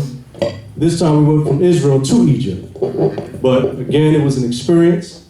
And we thank the Creator I thank the Creator for allowing us, many of us, to even have that opportunity to see even those particular countries and also not only being in the lands, but even to see Yah's creation is wonderful. The pyramids and all these things that you hear about, and all of the history classes that you've taken, but to actually see them, and when you read the Tanakh, and when you speak about the mountains and you hear about these mountains, and to actually see them, it is a wonderful thing that Yah has blessed us to even behold. And what a sight to behold. So today, our portion, and to me, it comes in very, very timely because it speaks about Moab. And we did see the mountains of Moab, and so this book comes very much alive when after you come from Israel and you have portions now, you understand it better now. And so we're going to pick up our portion. We have 52 Sidrah, or 52 chapter, where we go through each portion from Genesis 1 to Deuteronomy chapter 33. And we do that all year round until we finish the end, and then we go back to the beginning. When we finish to the end, we go back to the beginning. And every year, you always find something new that the Creator would even touch your spirit to see, in this particular portion. So I hope that as we sit here and as we listen to these particular portions, that they're just not something that we're just going through. We're supposed to extract lessons from these particular portions every year, every Shabbat, and I hope that we're doing so. So this particular portion, this Shabbat, we're picking up even the portion of Balaq. When we say Balaq, Balaq was the name of a king, as we're going to read and going to see here. Last week was Sidrah Hukwat, and if we remember what happened at the end of that particular portion, you have to be able to see what was going on, because we were having what they call tune-up battles. They were winning battles, because remember, the fear and the confidence of the Israelites now is growing just a little bit. We still got a little problems going on, as we're going to see later on this afternoon at the end of the portion. But as people are slowly transitioning, the younger crew, that crew that is coming up under Joshua. That's right. Because don't get it twisted. Even though Joshua is not the leader at the moment, he's a leader in someone else's eyes. That's right. He's going to these other young men, and they're, hey, they huddling together. Moshe is the leader. He's not going to disrespect Moses, but believe you me, he had a posse. And he had Caleb on his side. All those other 10, I was going to say something else. All those other 10 brothers, they're gone. They're dead. They're dead. They be died, okay? And so now, Joshua and Caleb, they're seeing these young brothers come up. They got fire in their spirit. Warriors, yeah. They're warriors. They say, hey, we're not going to do like them other brothers did. And they heard about it. Like, yeah, we heard those brothers pumped out, man, And they said, wow, we got some young brothers. So they went to Cohane and they beat them up. And Moshe standing there like, wow, I got some tough warriors here, man. And he was now building confidence of Moses. So now he's saying, yeah, now we getting somewhere now. And so at the end of the portion, if we can go there, because it set the stage of what we're about to read now. Because they wound up at the plains of Moab, am I right? Dang. And so after beating up Og, and after beating up Sihon, king of the Amorites, now they wound up in the particular area, the plains of Moab. But the important thing to remember is this. There was some history that was given in last week's portion of Kukwat. They talked about all of these men, warriors that were singing songs, Wahev and Sufa, and they were bragging, right? And they were talking about the former king of Moab, because the former king of Moab was beat up by the Amorites. So now you have to understand why Balaq is so scared now. Because whoever beat up the former king of Moab, they're now the new bully on the block. So now Balaq, he's afraid. And that's what we're going to read right now. Now, before we read or go into our portion, I want you to know something. They say that there's nothing new under the sun, correct? Correct. So all that we see today in 2019, where people are against us, people try to do things against us, that's nothing new. They've been doing that in ancient days. Let's read Psalms 83, just so that we can understand that these things and these particular crafty devices have been from generation to generation against our people. It didn't start when 45 got in office. I want you to know that. A psalm of Asaph. O Elohim, keep not thou silent. Keep not thy silence. Hold not thy peace. Hold not thy peace. And be not still, O Yah. And the writer, it's as if the writer is asking and pleading the Creator. But the Creator already knows, listen, I'll make peace when I want to make peace. And I'll make war when I want to make war. The writer just has to be diplomatic. Oh Yah, hold not thy peace. You know how it is. But the Creator already knows, listen, I got war for everybody. I got problems for days for everybody. He says, for lo, thine enemies are in an uproar, and they that hate thee have lifted up the head. They will crafty converse against thy people. Now notice, it says that for lo, thine enemies, because any enemy of the nation of Israel is a nation of Yah. You got to understand that. Am I right? He said, for thine enemies, because really they can't do nothing to the Most High. That's right. They're trying to do stuff against the Most High's people, right?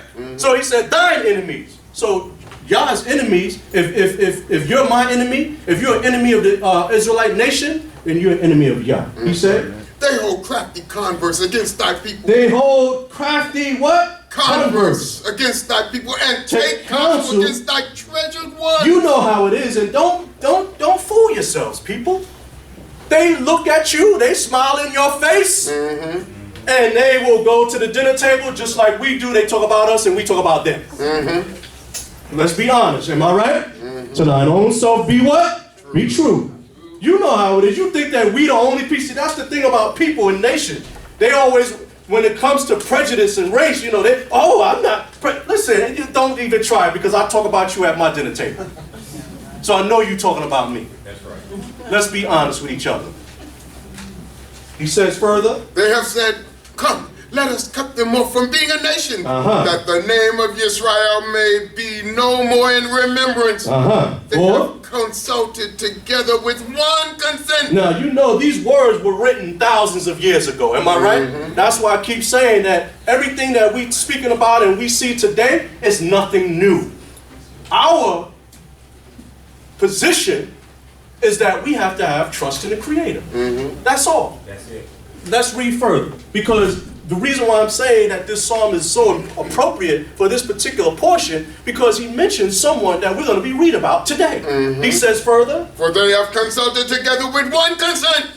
Against thee do they make a covenant. And all the nations come up. See, the nations don't get along with each other until it's about you. Oh yeah. Amen. Did you hear what I said? The nations don't get along with each other until it's about us. North Korea, they can go against the United States of America, and South Korea, and all these France and Germany and Russia. But then when the Israelites rise up, listen, let's forget about our problems right now. We got another problem going on. It's called our you know what it is. It's the N-word problem. Let's read on. The tents of Britain, and the Arabs, and Moab, and the French, and the everybody. Russians, everybody. Yeah. That's all. Just call it what it is. Don't be afraid. Don't be scared. It's everybody. Everybody has had their foot on our necks. And guess what? We have survived. They didn't think that we were going to survive. He said Moab, Edom, Ishmaelites, the Hagrites, Jabal and Ammon, Amalek, Philistia, with the inhabitants of Tyre. Now, we don't have to go further. I just wanted you to see where Moab fit in there, because we're going to speak about Moab. Okay. They talked about the Hagrites. Now, that was like the sons and daughters of Hagar, the Egyptians. Okay, you know what they did to us, right? Or what they tried to do to us. So I wanted to just, set the stage for you. I wanted to read that psalm so that you can understand that this is nothing new. So now when we read in the book of Numbers, the 22nd chapter, that's all. We can go to the portion now. Now when we read, we can better understand what is going on. Now, Creator said that he left on record, said, no weapon formed against you shall what? Prosper. We have to believe that. The only problem is we form weapons against ourselves. Oh, yeah. Did you hear what I said? There's a word that I want you to remember today. Hishpeah. Hishpeah. Hishpeah. Say it to me. Come on. Hishpeah. It's called influence. Influence. Now, you probably say to yourself, well, what does that have to do with King Moab, Bil'am? You can be influenced to do either good or bad. You got to be careful now. You can be influenced to do either good or bad. And depending on your trust in the Creator, you're going to decide which one you're going to be on. Because you can be influenced. Because the children of Israel, they got influenced. Oh, yeah. Bil'am got influenced. Am I right? Oh, yeah. Remember that word. For our youth today who are in school, who are just coming up, you know, through the ranks, you can be influenced to do good or bad. And you got to be careful because there's a lot of lessons in this particular portion, and I'm not talking about just the males, I'm talking about the females as well. Heck, man, all the adults, we need to be careful as well. You don't think the adults can be influenced? There's a lot of things going on for us to be influenced. And we will just be like, you know, where did he go, George? You know? Come on. It's just that simple. And guess what? It's that serious too. So now, Numbers the 22nd chapter, the second verse, as I said, we're in the plains of Moab. Now, just imagine, the plains of Moab. You see these beautiful mountains of Moab. Mountains. Balaq, the king of Moab, he has his people, right? He's pacing back and forth. He heard about those battles that the Israelites had. That's right. Nothing, you know, Facebook was live streaming back then, you know. It wasn't called Facebook, it was called Ancient Book, all right? So Ancient Book was live and streaming. They had their little rocks and stuff like, oh, look at, oh, did you see Seacombe? You know, they had all of these things. They probably had memes of Seacombe falling down, you know, all these things, right? They had a whole bunch of stuff going on. You don't think Balaq found out what happened with Seacombe and Og? Sure he did. So he started pacing back and forth. And guess what? As he's pacing back and forth, he can see Israel dwelling tribe by tribe. It was a beautiful sight. This is the other thing we have to remember. How good it is. When Israel is doing what they're supposed to do, no harm can come to you. At that point in time, Israel, the nation of Israel, did not know what was going on with Balaq and Bil'am. That's right. They didn't know what was going on. Do the right thing. People can talk about you. People can devise things and crafty things, and you don't even know it, and Yah has your back. Oh, yeah. They were just dwelling tribe by tribe. This is a little story that was added in there to show us that, hey, even when you don't know it, because while you're murmuring against Moses, people are trying to do stuff to you. And I'm still going to protect you. Because the Creator could say, hey, yeah, go ahead, curse them, because they're getting on my nerves. But he said, nope. As the Maftir said, they're blessed. Yeah. So that's my introduction to you. Welcome to the world of Balaq. Hallelujah. Hallelujah. And Balak the son of Zippor saw all that Israel had done to the Amorites. And Moab was sore afraid of the people because they were many. And Moab was overcome with dread because of the children of Israel. As I mentioned, he saw the children of Israel dwelling tribe by tribe. He was afraid. Do you know? And I have to say this because this is my favorite part in the movie. Y'all know what I'm about to say, right? Malcolm X. And when he was in jail, right? And those brothers came, and they stood there. And the cops were saying, go home, please go home, or you're going to get arrested, and blah, blah, blah, and blah, blah. And they stood there like this. They said, all right, go get him. Who are they talking about? Malcolm X. Because they wanted him to be free. And he came out. And he stood there, and he said, that Lavon said, that's too much power for one man. One man. Do you hear what I'm saying, Israel? So why you think Balaq? You think Balaq is no better than you know, that police officer that said that? Sure, he was afraid. I would be afraid too. I see all these people and I'm telling them to go home and they're not listening to me. And then one little old man said, he didn't even say anything. Go home, okay, I'm all right, you know, as you can see. Come on now, Israel, you know how much power we have? Let's read on. He says, and Moab said unto the elders of Midian, now this people, now this multitude, Zika, now this multitude, Zika. Now and Moab this? said unto the elders of Midian, now will this multitude lick up all that is round about us as the ox licketh up the grass of the field. And Balaq, the son of Beor, was king of Moab at that time. And he sent messengers unto Balaam, the son of Beor, to Petor, which is by the river, to the land of the children of his people, to call him, saying, behold, there is a people come out from Egypt. Behold, they cover the face of the earth, and they abide over against me. So now, Balaq, the son of Zippor, the king of Moab at that time, he decides that he is going to get a well-known soothsayer. His name was Balaam, Lord of the people. Balaam. Say it with me now. Balaam. Lord of the people. They knew about him. He was famous. You know how it is today. You know, you hear about, you know, Cleo, you know.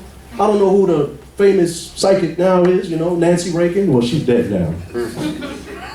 But all these people that you hear about that were psychics and they reading palms and all that, you know, they can do damage to you. You want somebody dead? Call so-and-so. You want to curse somebody? You want to put a hex on somebody? They knew who to call. So Balaq said, yeah, call me Balaam, man. He said, he's the man. And so this is what he did. Because now, just imagine the hate and how he wants to annihilate the children of Israel. He's going to call a soothsayer instead of just fighting with them to see whether or not you can go combat him. Well, you know, I got something else for them. So let's see what happens. So he sent from Petor, which is in Mesopotamia, a city in Mesopotamia from Asia, to come over to Africa. I need you to come here now. Let's read on. He said, come. Now therefore I pray thee, curse me this people, for they are too mighty for me. Peradventure I shall prevail, that we may smite them, and that I may drive them out of the land. For I know that he whom thou blessest is blessed, and he whom thou cursest is cursed, because he was well known.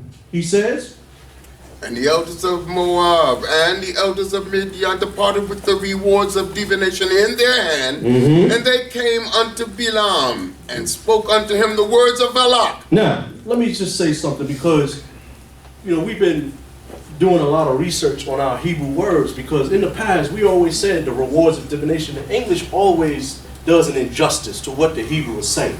Okay? They say the rewards of divination. But in the Hebrew, they have a word called uksamim. Can you say that? Uksamim. The root word is quesem. Quesem. Kuf, samet, mem, sofi. Okay? Now that word really is charms, enchantments, right? Magic. So basically what they were bringing to Balaam was they were bringing charms, enchantments, magic items for his divination. It wasn't necessarily money. You understand? They were bringing things, you know, like you see people with their charms and things like that, rosary beads, when they into stuff like that, tarot cards and all that. It was sort of like, what they were in ancient days. That's what they were bringing to him so that they can help him. Hey, you probably need this stuff to help him with his divination. Magic items, enchantment items. Those were the rewards of divination at this particular time. Uksamim. Because clearly it would have said kesef, which we know as money or silver. But uksamim, quesem, that's a whole different, that's charms and enchantment items. That's what they brought to Balaam. He says. And he said unto them, lodge here this night, and I will bring you back word as your Lord may speak unto me. And the princes of Moab abode with Balaam, and Elohim came unto Balaam and said, what men are these with thee? As if the Creator didn't know. He just wanted to see what Balaam's going to say, right? Y'all knows everything. Y'all knows that Balaq had this thing in his mind before he even called Bilam. So the creators, Bilam, who's he been that lodge here? So he want to put his story out there, He wants to give him an answer so that he can get permission to go with these men. He says, And Balaam said unto Elohim, Balaq, the son of Zippor, king of Moab, hath sent unto me, saying, Behold, the people that is come out of Egypt, it covereth the face of the earth. Now come, curse me them. Peradventure I shall be able to fight against them. Right. I shall drive them out. And Elohim said unto Balaam, Thou shalt not go. now everyone heard that, right? Can you read it again? And Elohim said unto Balaam, Thou shalt not go with them. He said, thou shalt not go with them. So what should have been the end of that matter? Y'all are. Excuse me, y'all got to go. Creator said, I can't go. N-O means no, right? Okay, that should have been the end of that matter, right? But let's see what happens. And guess what? Everything is always done according to the will of Yah, too, He says further. Thou shalt not curse the people, for they are blessed. You heard what he said, right? As long as they continue to be my people, they are blessed. They get on my nerves. They get on Moshe's nerves, but they are still blessed. But Bilam had to hear that too, right? Okay. And Balaam rose up in the morning and said unto the princes of Balaq, Get you unto your land, for your whore refused to give me leave to go with you. See, and that's the other thing. Why did they have to stay all night and wait until the morning? See, they would have been told that night. Excuse me, y'all got to go. But, Bilam, he got something. He saw them daggone enchantment charms, and where'd you get that from? I like that, Okay, just stay the night, He's trying to see, if he can, convince and let me talk to the Creator. After all, I'm known well, soothsayer. And then he go back, And no princes, let me tell you something. You think that you just reading it black and white like that? There was a lot of stuff going on in between. Bilam was doing stuff, and they were like, this dude's crazy. He was probably in the room, and when they came to him, they knocked on the door. He said, yes, may I help you? He got a long robe on, and, that's it. He probably has smoke and, whatever, and music playing, and the princess is like, I don't know about this cat. So you can understand. I got to put it to you where you can understand. You see it on television. Right. You see people when they do the witchcraft, yes, I am here. How can I help you? Right. Shazam, all that stuff. Where do you think they get that stuff from? Come on now. I got to put it to you so that you can understand it in 2019. They just didn't knock on the door. Can I see Balaam, please? I need you to come across this people. It wasn't like that. No. He put on a show for them. Let's read on. And the princes of Moab rose up, and they went unto Balaq and said, Balaam refused to come with us. And Balaq sent yet again princes more and more honorable than they. And they came to Balaam and said to him, Thus saith Balaq the son of Zippor, let nothing, I pray thee, hinder thee from coming unto me, for I will promote thee unto very great honor. And whatsoever thou sayest unto me, I will do. Come therefore, I pray thee, curse me this people. So the first set of princes came back to Balaq. He's like, where's Bilam at? He said he wasn't coming. Doesn't that sound familiar? Trump invites people to the White House and they say no. Yeah.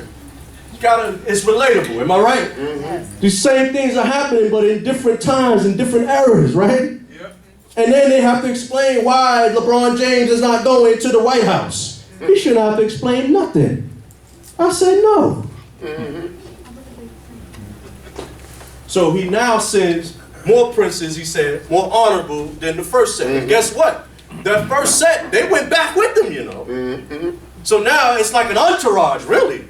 Because now Balaam sees the first set of princes, and then he sees the other princes more honorable. Of course, this in the front, the other one's in the back. And he said, okay, here they come again.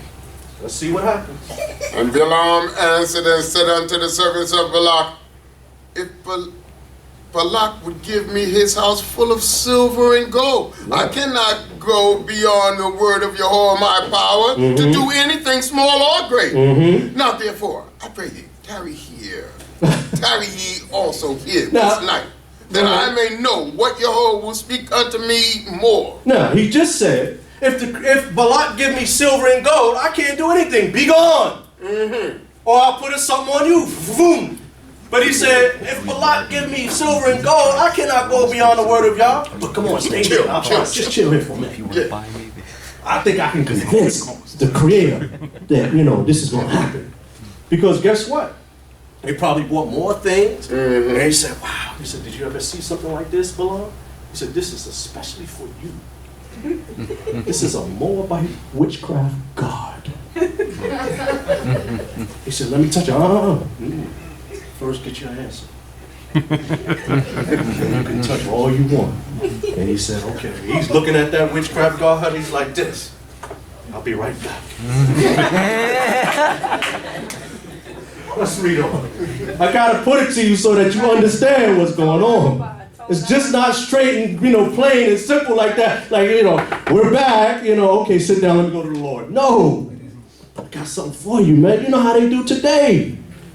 If somebody want to entice you, they're not going to just come in with words. They got to bring something. Egypt. Yo. The Arabs in Egypt. Yeah. I mean, we got hustled, man. We got hustled. Serious. How am I going to pay for a cantonment? He said $40. I said, oh, man, get off there. He said, okay, $10.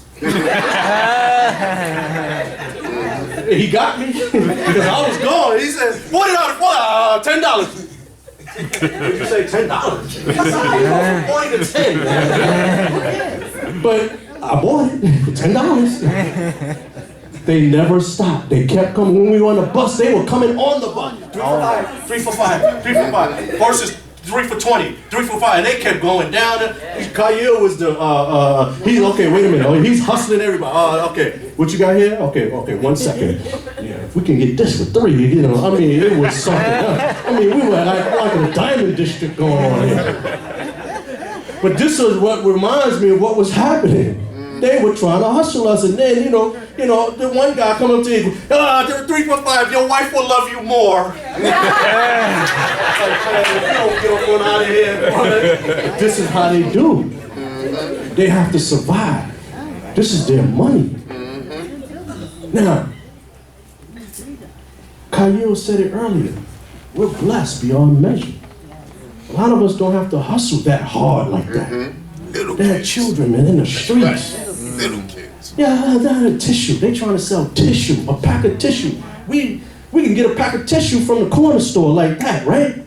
They trying to sell just to make a buck. So you gotta understand it. You gotta say to yourself, Todah Yas. I know sometimes things can be bleak, and sometimes things can be dim. But when you understand the reality of where you're at, you gotta say Todah Yah. Because you know what? I can be one of them trying to hustle. Yes. Say, here, just buy this for me. Just give me something. They give it to you for free in hopes that you would pull out your, something out of your pocket. That's how they get you. Or, as the guy said, yeah, the camel ride is free. And you get on the camel ride and you say, okay, let me down. No, but it's $10 to come down. That's how they do. You gotta be very smart. Told Maisha, I said, don't get up on that camel. She said, no, he said it was free. I said, okay. She got up there, I said, you gonna let her down? Well, just give me something. I said, I told you this guy. Now you can stay up there if you want. Let's read on. Let's get back to Balaam. And Elohim came unto Balaam at night and said unto him, if the men are come to call thee, rise up, go with them. Go with them. But only the word which I speak unto thee, that shalt thou do. And Balaam rose up in the morning and saddled his ass and went with the princes of Moab. Right. And Elohim's anger was kindled because he went. And the angel of Yahweh placed himself in the way for an adversary against him. Now, he was riding upon his ass. Now, let's stop there for a moment because I got to say something about this. Because That reminds me of when I was a child. You know, that old parent trick, you know. Can I go to this party? No. And then you go back, you try to devise another way of asking the same question. If I go to the party, I'll empty the garbage for the whole year. You know what? Go. You're like, go. And then you go, and then, what are you doing? But you told me to go. They only said it out of anger because, you know, out of duress because you kept bothering them. You were being a pain. And so Balaam, he said, he's probably trying to figure out, like, why is the Creator mad at me? But he's not going to figure out until his she-donkey starts speaking to him. Mm-hmm. Now, we saw that the Creator told him, go. And then the Creator got mad with him. Because in actuality, he told him not to go. He told him not to go. Mm-hmm. But, again, these things happen. You know, you say to yourself, these are strange things going on here. You have to understand that the Creator allows these things to happen to show His might and to show His glory. Because we're going to see an exchange here that you can't even think about today. They try to depict it on television, but really, in actuality, you try speaking to a donkey and see if you get some type of conversation out of that. Let's read on. You said? Now, he was riding upon his ass. Now, they say his ass, or in the Hebrew, kamor, you know, but actually it was, what's the Hebrew word? Aton. It was a she-donkey. So it was a she-donkey. It wasn't just, you know, kamor as we know it. It was a she-donkey. And perhaps maybe, you know, it's just, you know, here's something I'm throwing out there. Perhaps maybe the conversation was appealing to Balaam to listen because it was a voice of a female. I don't know. But let's read on. And his two servants were with him. Mm-hmm. And the ass saw the angel of Yahweh standing in the way with his sword drawn in his hand. Now, not to cut you off, but his two servants, and don't forget those princes too. Mm-hmm. Yeah.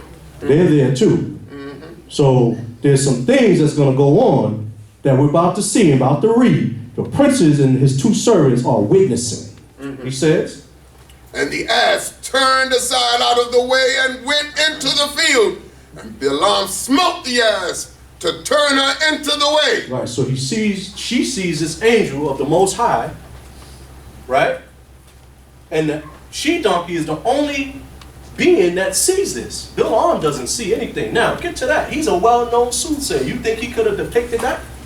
He could have predicted that? Got money on. But I'm going to tell you something. Even as a soothsayer, and even as a well-known soothsayer, the Most High will allow you to get in touch with Him whenever He wants to. That's right. So you could say that you're a soothsayer, and that you're an obeah man, whatever you want to call it, but if the Most High allows you to get in touch with Him like that, He will do it. So at this point in time, Balaam has no idea what's going on. All he knows is the she-donkey is like, you know, like, so let's see what happens. Then the angel of Yahweh stood in a hollowed way between the vineyards, a fence being on this side and a fence on that side. Right, nowhere to go. And the ass saw the angel of Yahweh, and she thrust herself unto the wall and crushed Balaam's foot against the wall. There's a story out there. I don't want you to believe it. Don't ever let people tell you that Balaam's foot was crushed and he got gangrene and he died. That's what they put out there. If he died, then how come he was able to go to Balaq and then he actually stayed in the confines of the Moabites until he got killed by the children of Israel? That's right. Right? Mm-hmm. Got to know your history. There are people that say that. But anyway, so now he says what? And he smote her again. Smote her. He's hitting the she-donkey. Go ahead. And the angel of Yahweh went further and stood in a narrow place where was no way to turn either to the right hand or to the left. And the ass saw the angel of Yahweh, and she lay down under Balaam, and Balaam's anger was kindled, and he smote the ass with his staff. So now you can understand, for those of you who was riding the camels in Egypt and in Israel, that camel had to get down on, you know, for them to get off. That's what the she-donkey's doing. He's like this, beating up, boom. Like, what's your problem? Go ahead. And he smote the ass with his staff. And Yahweh opened the mouth of the ass, and she said unto Balaam, what have I done unto thee, Now- that thou hast smitten me these 3 times? Now, can you imagine? Now, this is a she-donkey. I don't know what kind of voice she had. It wasn't the voice of Zakwe. But if you could take one of the ladies' voice, and she says, what? What have I done unto thee? What have I done unto thee? That was more appealing for Bil'am to now engage in this conversation. And it was also the hand of the Creator to allow Bil'am to see this particular situation unfold. So now she said, we're having this conversation, he's sitting on top of her. He's like, what have I done unto thee? Because you mocked me. Now, you get it now, the princes, they're like, Everybody, yeah. if they had a cell phone, they would have been, yo, Balaq, we need to abort the mission. They was recording him. He was like, you know how people do on Facebook, right? Yo! Oh my gosh! OMG! Yo! Right. Come on now. Am I right? Right. Even when a fight breaks out, you would think somebody would stop to help to break up the fight. But they tape it. Like, look at it. And then they said, they putting captions on it. Yo, Bil'am, he is crazy.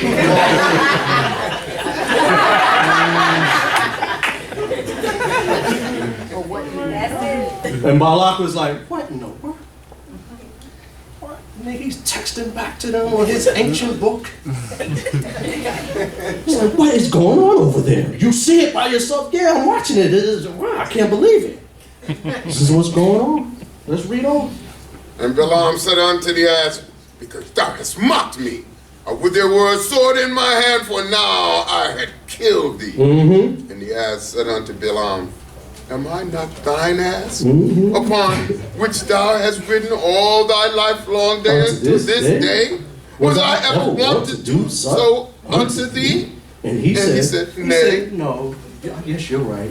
Then Jehovah opened the eyes of Balaam, and he saw the angel of Jehovah standing in the way. You know they doing like this, right? Those princes, they have their phones out, their ancient books out. They're like this. They just still watching them. The record button is on. He's like, we can't believe this. This is unreal. Like how I cut that LeBron.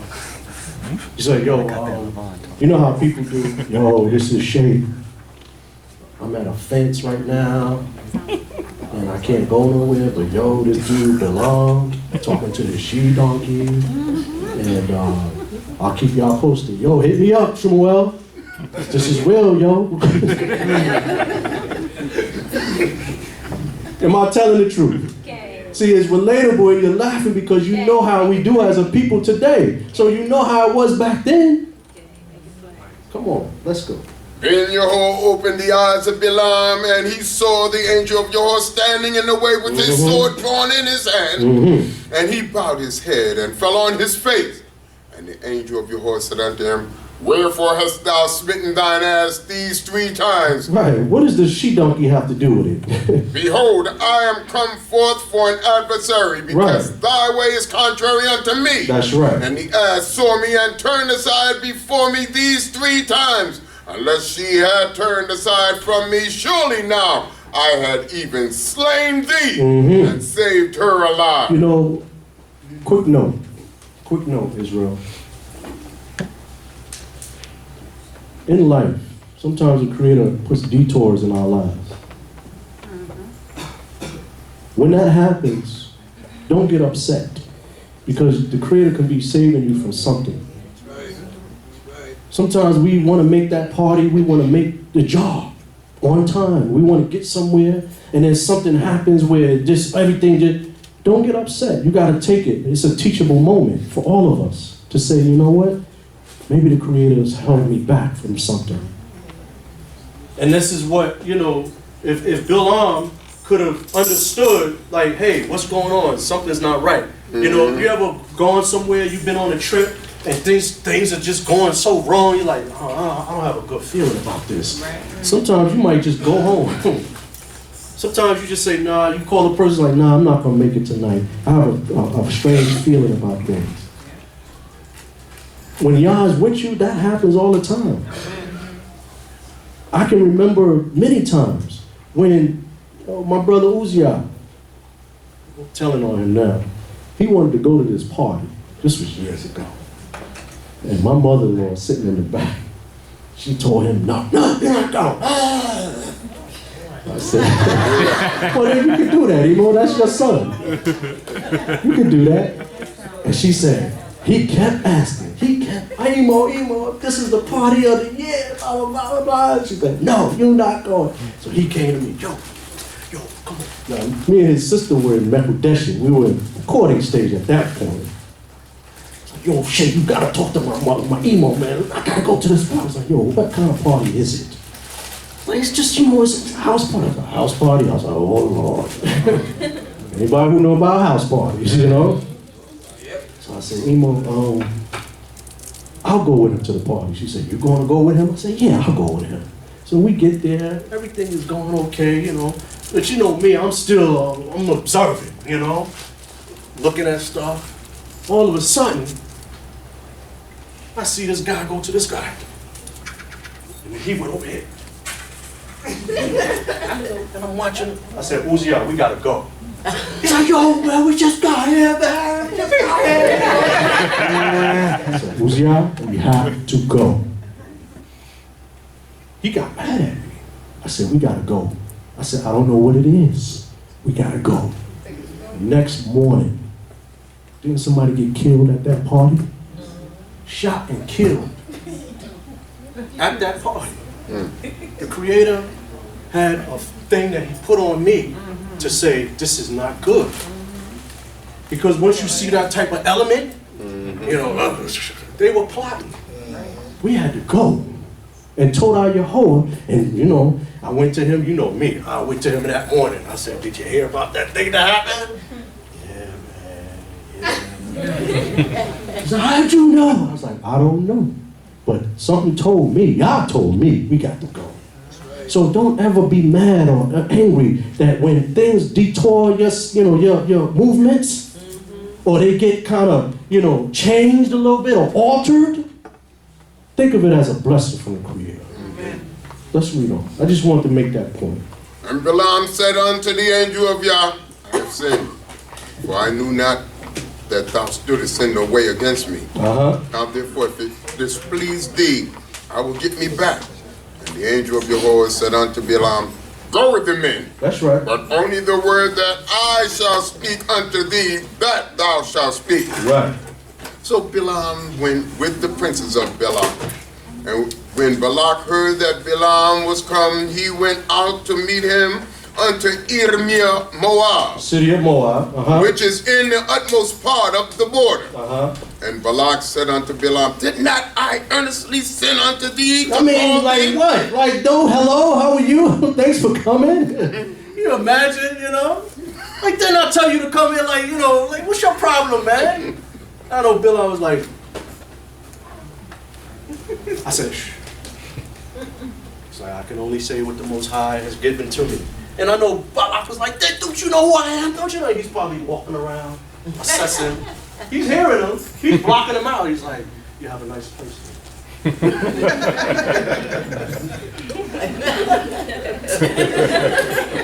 Balak is screaming out, I told you to come in. He's like, it's like, what a lovely animal.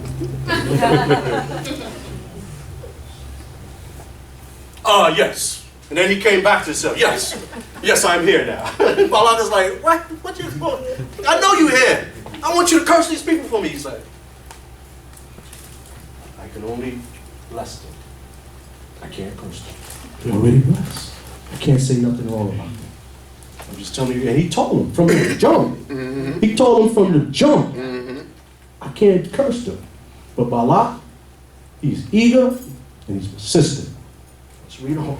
And Balak said unto Balaam, did not I earnestly send unto thee to call thee? Wherefore camest thou not unto me? Am I not able indeed to promote thee to honor? See, Balak better be careful too, because his princes probably tugged his like, I wouldn't do that. So he just had did you see my text message? Did you see the live stream, man? Are you crazy? He talks to animals, man. And Balaam said unto Balak, Lo, I am come unto thee. Have I now any power at all to speak anything? Right. The word that Elohim put in my mouth, that shall I speak. Now you heard what he said, right? Everyone heard what he said. Okay. And Balaam went with Balak, and they came to Kiryat Huzot, and Balak sacrificed oxen and sheep, and sent to Balaam and to the princes that were with him.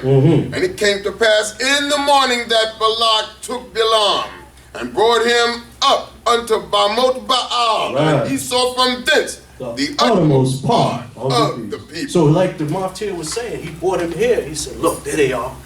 And he's saying, wow. He said, so this is the people, huh? And they saw the Ark of the Covenant. They saw the tabernacle, the tent of meeting. They saw the different tribes and how they were set up. You understand what I'm saying? And Balaam is like, He said, so what can you do? What can you do? And he's, consistently in his head, what can you do? And he's looking. So Balaam now has to come up with something. He said, wait here, let me go speak to the Creator, It was a show for Balaam, But he had to do something because he wanted that Moabite God that they showed him. He wanted that. He said, because I'm going to get something out of this.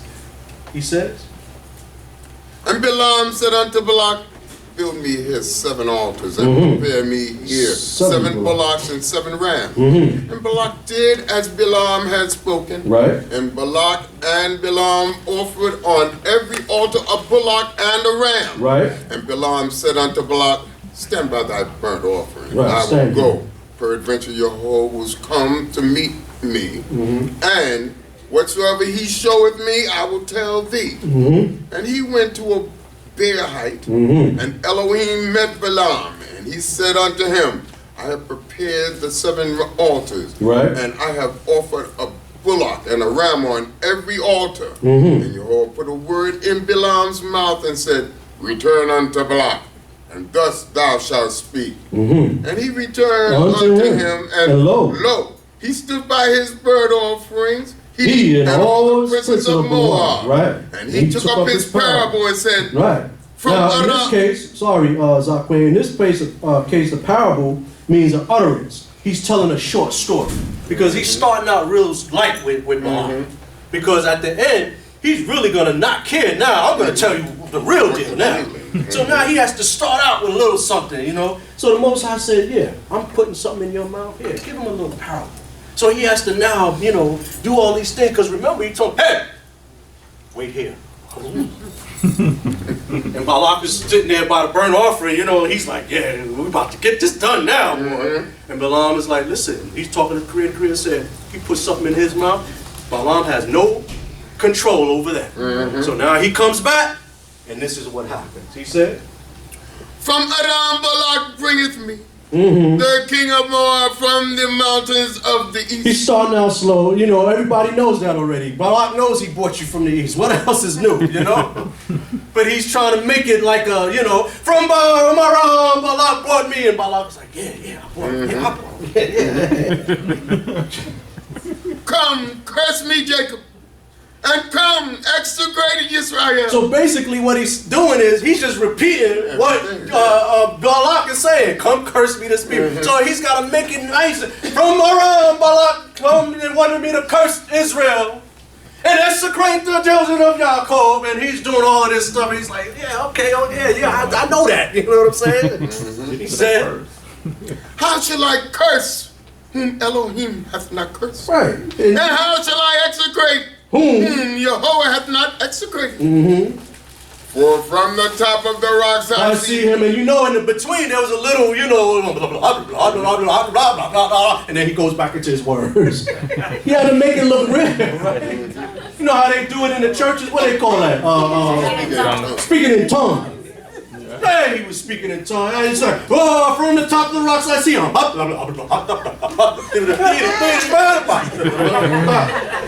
from the hills I see him. Man, he's doing it. He's putting on a show. From the top of the rocks I see him. And from the hills I behold him. Lo, it is is a people that shall dwell alone and shall not be reckoned among the nations. Who have counted the dust of Jacob, or the number of the stars of Israel? Does that sound like a curse to you? He said, let me die the death of the righteous, and let mine end be like his. You say you want your end to be like Israel. Balaq was saying, if he had glasses, he would have been like, man, what you talking about, man? This don't even sound like no curse. Right?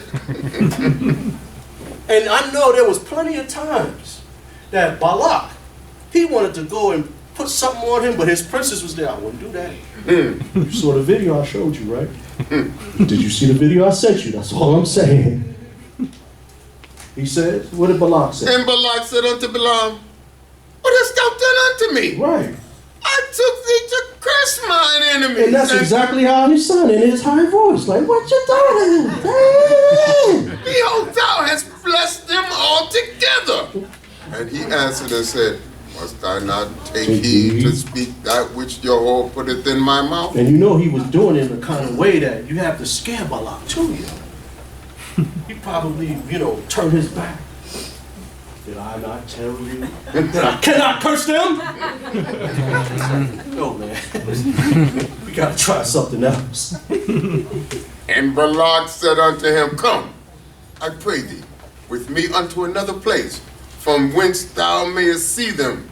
Thou shalt see but the utmost part of them, and shalt not see them all, and curse me them from thence. And he took him into the field of Zophim, to the top of Pisgah, and built 7 altars, and offered a bullock and a ram on every altar. Right. And he says unto Balak, stand here by thy burnt offering while I go toward the meeting yonder. Right. He's playing with him now, as far as I'm concerned. Yeah, just stand right here. Balak said, okay, I'm gonna stand here again. We give this guy one more time, one more chance, But Balaam already knows what the deal is. He says, and Jehovah met with Balaam and put a word in his mouth and said, return unto Balak, and thus shalt thou speak. And he came to him, and lo, he stood by his burnt offering, and the princes of Moab with him. And Balak said unto him, what hath Jehovah spoken? And he took up his parable and said, now let me ask you something. Do you think that the Creator's message will change? He said, I, Jehovah, change not, therefore are ye sons of men are consumed. Am I right? I mean, Jehovah's message is not that he said, my word does not return unto him what? Void. What makes Balak think that it's going to change? And he's sitting there like, what he just said the last time, and then what did he say? I know, boy, if it was me, the same thing he said before, but in a different manner. You shall see, you shall hear. Man, come on now. After that one time and you blessed them, bye-bye. But Balak, something about him, he just was convinced that, I'm going to curse this people, just like they try to do today. They use any type of measure and tactic to destroy us. But the Creator is always on our side. He says. And Balak said unto him, what hath Jehovah spoken? And he took up his parable and said, arise, Balak, and hear. Give ear unto me, thou son of Zippor. Elohim is not a man that he should lie. That's right. Neither the son of man that he should repent. Now you know that. When he has said, will he not do it? And that knocks out the whole concept of Christianity, right? And this guy they call who said he is God, right? He said right here, God is not a man that he should lie, right? They've been lying to us for generations about this so-called man. Am I correct? He's going to pop out of the sky. If your grandmother didn't see him pop out of the sky, your great-grandmother, your mother, your father, your children, your son, your daughter, your granddaughter, your grandson, he ain't coming. God is not a man that he should lie, right? Nor the son of man that he should repent. When he said, will he not do it? And when God said he's going to do something, he's going to do it. Or when he has spoken, will he not make it good? Is that true, Israel? Yeah. Behold, I am bidden to bless. I'm ordered, I'm commanded, I am charged to bless. And when he hath blessed, I Did cannot not call it back. Now, keep in mind, he's still going through this utterance. And Balaq is steaming right now. He says, none hath beheld iniquity in Jacob, neither hath one seen perverseness in Israel. Now, listen to that, Israel. Look what it, read that again for me. None. None hath beheld iniquity in Jacob. That's right. Neither hath one seen perverseness in Israel. Did we mess that up? Oh. Even in this portion, we messed it up, right? Because at the very end, we're going to see something that totally just made this all, like null and void. Jehovah, his power is with him. Meaning Jehovah and his power is with Israel. And the shouting of the king is among them. Elohim, who brought them forth out of Egypt, is for them like the lofty horns of the wild ox. For there is no enchantment with Jacob, neither is there any divination with Israel. None of that stuff is to be in our nation. No divination, no enchantment. We don't call upon, the stars, and we don't go to, the local psychic to figure out whether or not this lady or this man is right for me. Or whether or not I'm going to get a job this week. Or if I'm going to be a millionaire or billionaire. We don't do that. You trust in the Creator. You're not having your palms read. Oh, I see some. Oh, I see big things for you. Man, get out of my face. You want to see big things for you? Then you trust in the Creator to know that you will do big things. You don't need somebody else. We don't need a person to intervene between us and the Creator. You have a wireless connection to the Creator. If that was the case, then we still would be in Christianity. Because this so-called person, he was supposed to be the mediator between, us and God. As he was called the Son of God. We're all sons and daughters of God. He says, now is it said of Jacob and of Israel, what hath Elohim wrought? Behold, a people that riseth up as a lioness, and as a lion doth he lift himself up. He shall not lie down until he eat the prey and drink the blood of the slain. Now, Akh Khayil talked about that lion this morning, right? And he said he was the king of the jungle. But you know who really is the popular one, right? It's that lioness, correct? She's the one that actually goes and, gets the food and, he just sits there with his nice looking mane and then he just roars and he just sits there. But the lioness is the one that does all the work. And Balaq said unto Balaam, neither curse them at all, nor bless them at all. He's hot now.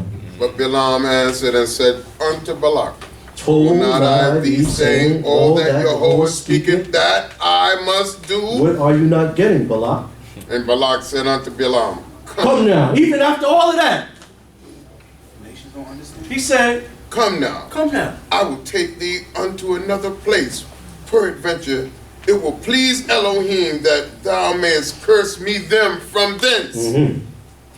And Balak took Balaam unto the top of Peor, and looked down upon the desert. And Balaam said unto Balak, build me here 7 altars. He's using up a lot of rams and bullocks, that's for sure. And prepare me here 7 bullocks and 7 rams. And Balak did as Balaam said, and offered up a bullock and a ram on every altar. And when Balaam saw that it pleased Jehovah to bless Israel, he went not as at the other times to meet with enchantments. Didn't I tell you that? See, it wasn't just him talking to the Creator. He was doing enchantments. He was doing speaking in tongues. Am I right?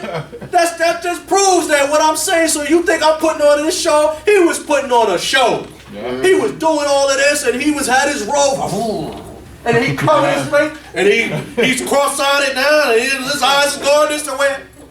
He was doing his thing. He said he's not going to go with enchantment, because this time he's going to now speak on the prophetic vision of Israel. This is a prophetic vision that he's giving.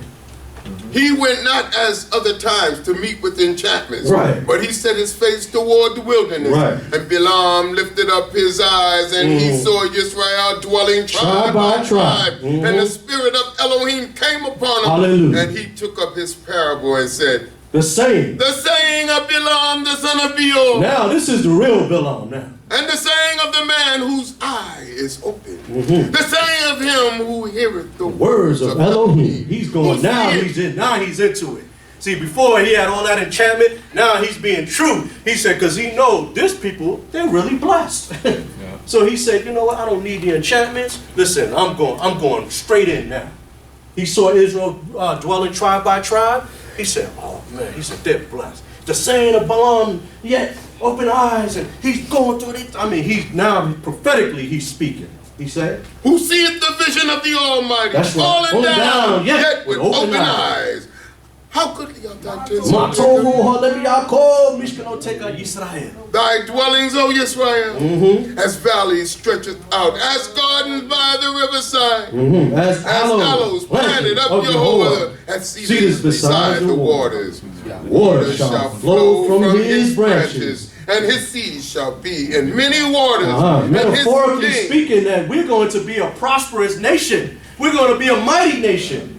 When many of us who were in the land of Israel, did you see the beautiful land? Are you hearing me?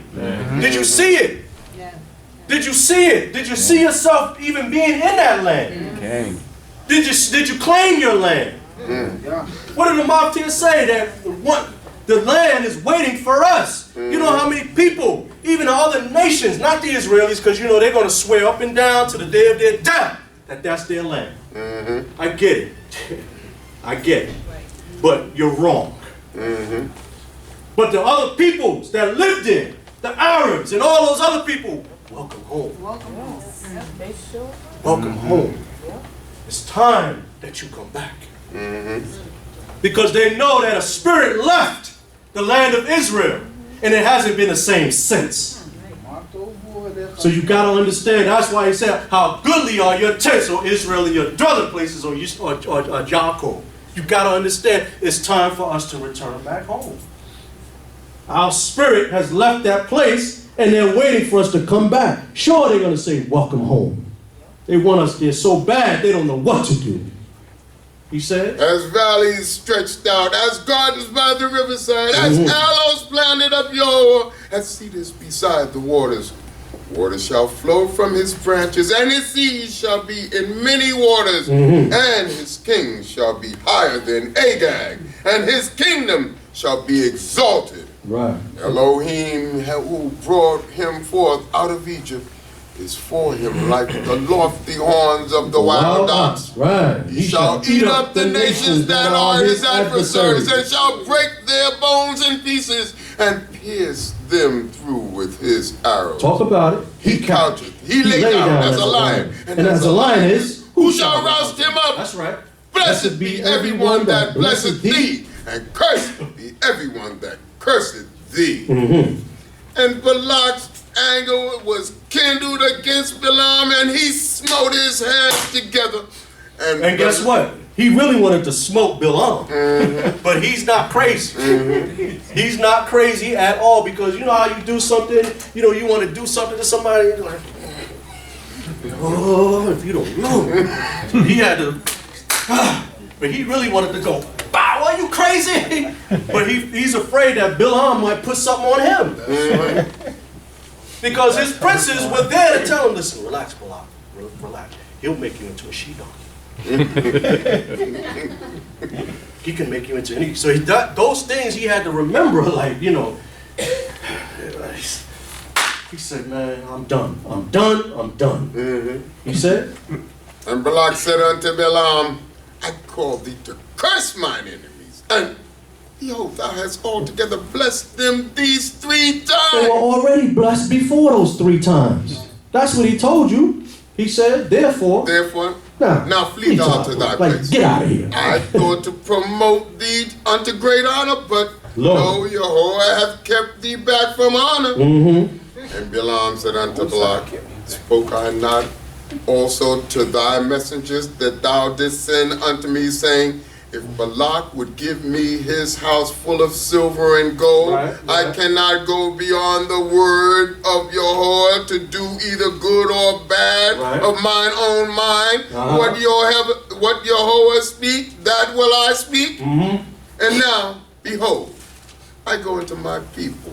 Come, and I will announce to thee what this people shall do to thy people in the end of days. And he took up his parable and said, now, just wait here for a minute now.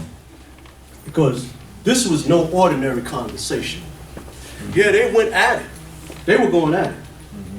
So Yahweh, the creator, he prevented you from getting blessed. He's like, now, wait a minute now. I told you I couldn't go. He's like, no, you messed up. I want you out of here. You out of here. Get the stuff in. Get the stuff in. And he's like, now, listen to me now. Just wait a minute.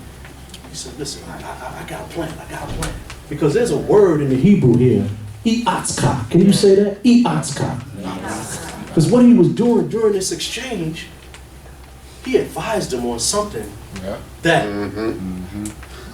Bilam knew that, hey, I can't curse them, but they can curse themselves. And I'm going to show you how they can do that. So that's what happened during this exchange. What did the Psalm say? come, let us cut them off from being a nation, that the name of Israel will be no more in remembrance. So even Bilam, he gave them a little advice. He had to do something. He said, man, because you know what? Obviously, he liked being around the confines of the Moabites. He never went back home. No, not at all. So obviously, it wasn't just, rewards of divination or enchantments or items of witchcraft. Something else was appealing to him. Because he couldn't poof a woman. Balaq said, hey, he sent several women. He's like, listen, when you're done doing all your divination stuff, he said, come see me. I said, oh, I like this place. Because what did you think he was doing when he first got there? They had a whole thing for him, He was walking and they was like, and he's like, who, me? And they would bow down. He's like, wow. And he saw the sisters. He's like, I like your. I mean, he was doing all of that stuff. So listen, this happened over a course of time, He just didn't go in there and just like, okay, I'm here. No, he was checking out the place. Oh, yeah. He was scouting out the place. Otherwise, why didn't he go back to Pethor, Mesopotamia? Why didn't he go back?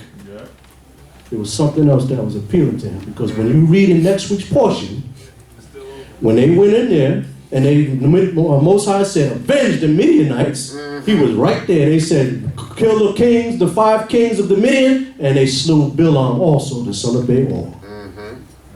But in this case here, this particular exchange, he advised them, I'atzka. Let's read on. But now, he said, at the end, he said, this is what this people shall do to thy people. Now he's going into history. So we're just going to read right through it. He says, the saying of Bilam. And he took up his parable and said, the saying of Bilam, the son of Beor. Right. And the saying of the man whose eye is open. The saying of him who heareth the words of Elohim. That's right. And knowledge, and knoweth the knowledge of the Most High, who seeth the vision of the Almighty falling down yet with open eyes. I see him. But not now. I behold him, but not now. There shall step forth a scepter out of Jacob. A star, right? And a scepter shall rise up out of Israel, and shall smite through the corners of Moab, and break down all the sons of Shetmeyah. That's not talking about me, people, okay? I just want you to know. Shetmeyah, because there was a particular portion of the Midianites, because remember, the Moabites and the Midianites, they were dwelling together at this time. That's why earlier when you read, he said, he sent princes of Moab and Midian. So there was a portion of a people called Shetmeyah that they were going to be broken down. The Midianite people. So it's not talking about my sons. I hope not. Oh, please, not my sons, Lord. All right? And Edom shall be a possession. Now, let's go into our history, because I know sometimes we can't overlook this stuff. He said, there shall step forth a star out of Jacob, and a scepter shall rise out of Israel. Who's he speaking about? Talking about David. King David, right? Wasn't he the one that was fighting and subdued the Edomites and the Moabites, right? As long as we read our history, and as long as we read what's going on in the Tanakh, in the Bible, the Moabites were always around, and also the Edomites were always around. So this is what he's talking about. This is the history. You can read this history in the book of 2 Samuel, 1 Samuel. All of this history is right here. I'm not telling you, I'm not making up anything. You can read this for yourself. He says, and Edom shall be a possession, say also, even his enemies shall be a possession, while Israel doth valiantly. And out of Jacob shall one have dominion, and shall destroy the remnant from the city. And he looked on Amalek, and took up his parable and said, Amalek was the first of his nations. The first of the nations to do what? But his end shall come to destruction. That was a question. He was the first of the nations to do what? To attack Israel. To attack Israel, right? When we were coming out of, when we came out of Egypt, right? And then he attacked us. How did he attack us? From the rear, right? And that's when you first heard about the name Joshua, correct? And then you heard about, Joshua and what was his brother-in-law? Caleb. No, the other Joshua. the one that held up Moshe's hand. Hur, right? That's that battle, right? And the Most High said that he would have war with Amalek from what? Generation to generation. So right now, he's just giving us history now. This is actually future prophecy. But we know that it has already happened, but yet it's in the back of our minds to always remember what happened. He says, and he took up, and he looked on the Kenite, and took up his parable and said, though firm be thy dwelling's place, right, and though thy nest be set in the rock, nevertheless, rain shall be wasted. How long? How long? Ashur shall carry thee away captive. Right. And he took up his parable and said, alas, who shall live after Elohim hath appointed him? But ships shall come from the coast of Kittim. Another portion of history. Kittim is what? Greece, right? They were the first of the Europeans to come to Africa, right? Yep. And they shall afflict Ashur. And shall afflict Eber. Where's our lineage from? Eber. Didn't they come afflict us? Right. And he also shall come to destruction. And Balaam rose up and went and returned to his place. And Balaq also went his way. Now, I believe that perhaps that's when he probably told him. He said, hey, first of all, he didn't go back to his place. That's right. Okay, let's establish that. He might have gone to his place in Moab. Because he probably bought a tent or a parcel of ground. He went to his place in Moab, not in Pethor, Mesopotamia.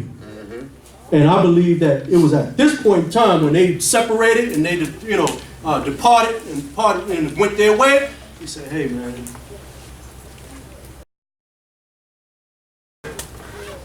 Tell you what to do. Tell you what to do. Send them women. That's what he says. Send the women. And this sets the stage of what happened. We got 9 verses. Let's read on. And this is the influence that I'm talking about. And you youth, male, female, and adults, don't get influenced by stuff like this. There are a lot of women out there. They're distracted. There are a lot of men out there. They're distractions. It's been happening for generations. Yo, baby, yo. I got this thing that I want to, I love you, girl. You love me. You just met me. What you talking about? You got to be able to, don't even get me started with Epstein. You got to be able to, the women, children, females, put some worth on yourself. So that when you have a value and you have a standard, these men can't come to you no kind of way. Yo, baby, yo. I have a name, thank you. Well, I'm just saying, baby. Baby, I told you I have a name. You have to respect yourself. In order for people to respect you, you got to respect yourself. So that's what the influence that I'm talking about. Young men, learn. See, a lot of times we think that as young men, some of the things that we do with older men is corny. And you know, that's whack. Or it's played out, whatever words you're using now. But trust me, you go a long way when you do things the right way. And the Creator will bless it. Did you know I had to be taught how to, you know, if I want to win the heart of someone who I was interested in, sure I had to do the things. I bought the chocolate and the wine. Somebody, these young people are like, what? Oh man, you spend my money on wine and chocolate? Take our parents to dinner. Listen, you got to be able to do that. And I remember those days. I come to the house, and my Isha, she wasn't my Isha at the time, she thought the chocolates and the wine was for her. I said, nah, this is for your parents. That's what I'm talking about. I bought her something too. But you got to understand, that's the way you do it. We got to go back to basics. That stuff is not played out, man. You want to win the hearts of Shalom, you know, Ima, I bought this for you. And then the father of the house, you can't disrespect him, especially if he's there. And if he's not there, make a phone call. If he's still alive. That's right. He still gets the same respect. Just because he's not living in the house, that doesn't make him not still the father. Just a note. So now, when you don't do those things and you have a different mentality, these things can happen. Let's read on. You can get caught up. And Israel abode. And Israel abode in Shittim. And the people began to commit harlotry with the daughters of Moab. Wait a minute. I thought that there was no enchantments in Israel. Now, I say, and I was talking to some of my colleagues, I say that this happened over time. Because, and some people might say, well, no, you know, it's easy for us to get caught up like that. Yeah, but the only difference is, the way I'm looking at it, is because we were a nation of people. So you had to sneak and do certain things. Moshe was watching, the Levites were watching, so they were doing stuff in shifts. They were doing their stuff in shifts. They came back. Because you know you on guard duty, you know you thinking the person is on guard duty. All they said was this woman, and he's standing there like, she's like, I seem to be lost. Lost? You know, I've been here for a couple of days now. What? He's like, are y'all Israelites? Yes, we are. Proud to be an Israelite. Well, I heard that y'all Israelites. Y'all so handsome. Now he's like, he's getting off his post now. So, oh yeah? Me, I'm handsome? Oh, yeah, I've been watching you for a couple of days now. Because this happened over the course of time. They've been watching each other. And then he go back and tell the chief man, like, yo, chief, you gotta come see this woman, man. Does it happen today? Yo, you would be at a party. You see, all you gotta do is see, she's here. Who's here? That girl I was telling you about, she's here. We the same people. You know that. So this is how it happened. They began to commit harlotry. Because it only started with one person looking at this one lady, and they were sending a couple of them. They were strategic in how they were doing it. Send one here, send one there, send one. All of a sudden now all the chief men like, okay, we got the post now. Y'all can go, I'm relieving y'all. What's going on over here? Because they want their shine too, you know. You know, the lackey, he was there protecting them, you know, whatever. Now all of a sudden, like, yo, there's some women that have been coming in here for the last couple of days. Oh yeah? Okay, go back to your family. I got it from here. And that's how the chief men, that's why they got their heads hung. Yeah. Let's read on. Am I telling the truth? Young men and young daughters, don't fall for stuff like that. If somebody tell you cute, Toda, thank you. Keep it moving. Cute don't pay the bills. Cute don't pay the rent. You so cute. Well, you know, I was always, you know, like that. You gotta get a job, finish school, get your education, and see how far cute will go. Because you know what? Let's see if they'll be there to the end when you establish yourself. And guess what? I would like to see you do the same thing too. Because you done told thousands of women they cute and pretty. And what you been doing? Oh, I've been standing on this corner for 30 years. Don't get me started. I have a daughter. And there's nothing like, you know, a daughter. You love your sons too, and you have to train them as well. Because I believe that the sons have to be trained the same way the daughters are trained. We tell our daughters, we're always on our daughters, save yourself. Sons, save yourself too, for that right person. We're not a nation of people, oh, the sons can go and sow their wild oats. You talking about oatmeal? Yeah, there's some in the kitchen. Go ahead and fix yourself some. Because we don't do that here. So we have to be able to train our children the right way. We're not out there. We're not like other nations. Let's read on. And they called the people unto their sacrifices of their gods. And the people did eat and bow down to their gods. So it wasn't just meeting up. They were having dinner. They were having a party.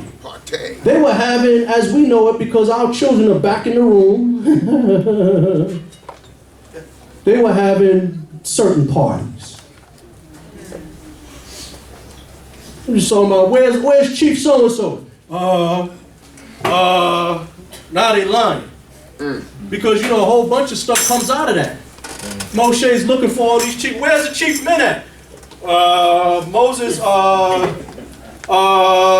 you're not a good soldier. Where is it? I'm sorry, Moses. They're over there. They're over there. Over where? They're having dinner with the Moabites. It's like, what? Let's read. And Israel joined himself unto the Baal of Peor. Lord of the opening. And the anger of Yahweh was kindled against Israel. Lord of the opening, you adult men and women, you know where we're coming from on this one here.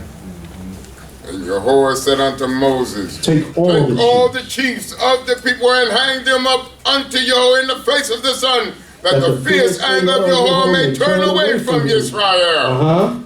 And Moses said unto the judges of Israel, slay ye every one his men that have joined themselves unto the Baal of Peor. Now here comes what I was to say is a person that obviously didn't get the memo. He probably wandered out there and got caught out there and didn't understand what was going on at the time. Because if you read it, it says, and behold, one of the children came and brought unto his brethren. In other words, he actually got one of these women and he was bringing them to introduce them to the rest of the brothers. Right? Go ahead. That was his main thing. It wasn't really for him. He was And behold, one of the children of Israel, it snuck upon you. And behold, one of the children of Israel came and brought unto his brethren a Midianitish woman in the sight of Moses. Can you imagine Moshe's face? Can you see Moshe's face? He's coming in, he's like, he probably got caught out there, you know? Just one of these situations like, yeah, come on, baby, it's all right, come on, baby. Whoa. Moshe's like, get him. Pinchas actually stood up and said, I got this, Moses. He got caught out there. He didn't realize, like, and they probably, the other brothers was like, go back. And behold, one of the children of Israel came and brought unto his brethren a Midianitish woman in the sight of Moses, and in the sight of all the congregation of the children of Israel, while they were weeping at the door of the tent of meeting. Either that, or he just didn't care. He didn't care. And he was being disrespectful and rude. He says, and when Pinchas, the son of Eleazar, the son of Aaron, the Cohane, saw it, He rose up from the midst of the congregation and took a spear in his hand. And he went after the man of Israel into the chamber and thrust both of them through. The man of Israel and the woman through her belly. So the plague was stayed from the children of Israel. And those that died by the plague were 24,000. That's a lot of people in Israel. A lot of people. They said the plague was stayed. Just imagine if the plague wasn't stayed. The plague was stayed and 24,000 people still lost their lives. And that's why I said influence. What's the word again? The Hebrew word? Ishper. Ishper. Don't be careful how you are influenced. And when you influence others, make sure it's for good and it's for right. And it's something that the Creator would deem acceptable in His eyes.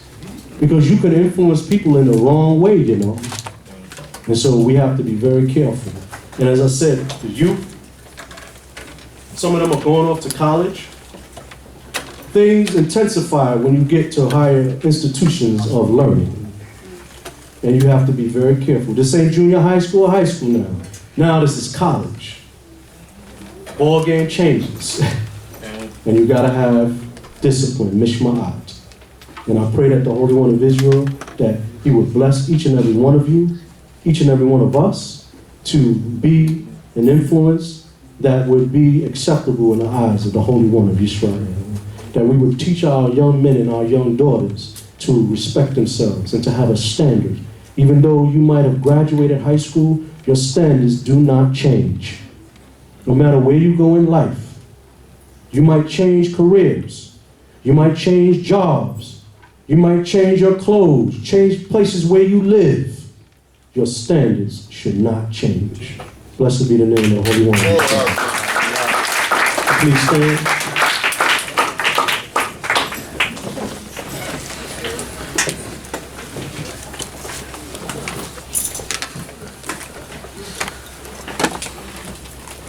And say the words of the blessing found in Numbers, the 6th chapter, the 24th verse. May Yah bless us all, even at this time. Yivarech ha Yehovah wa yishmarecha. Ya'ir Yehovah panayo elecha vechunecha. Yisa Yehovah panayo elecha wa yasim lecha shalom. Yehovah will bless you and keep you. Yehovah will cause His face to shine upon you and be gracious unto you.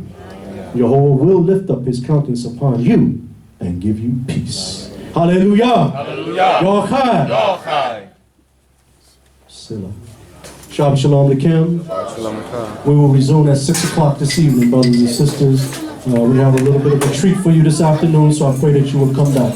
6 o'clock. Please take all your belongings.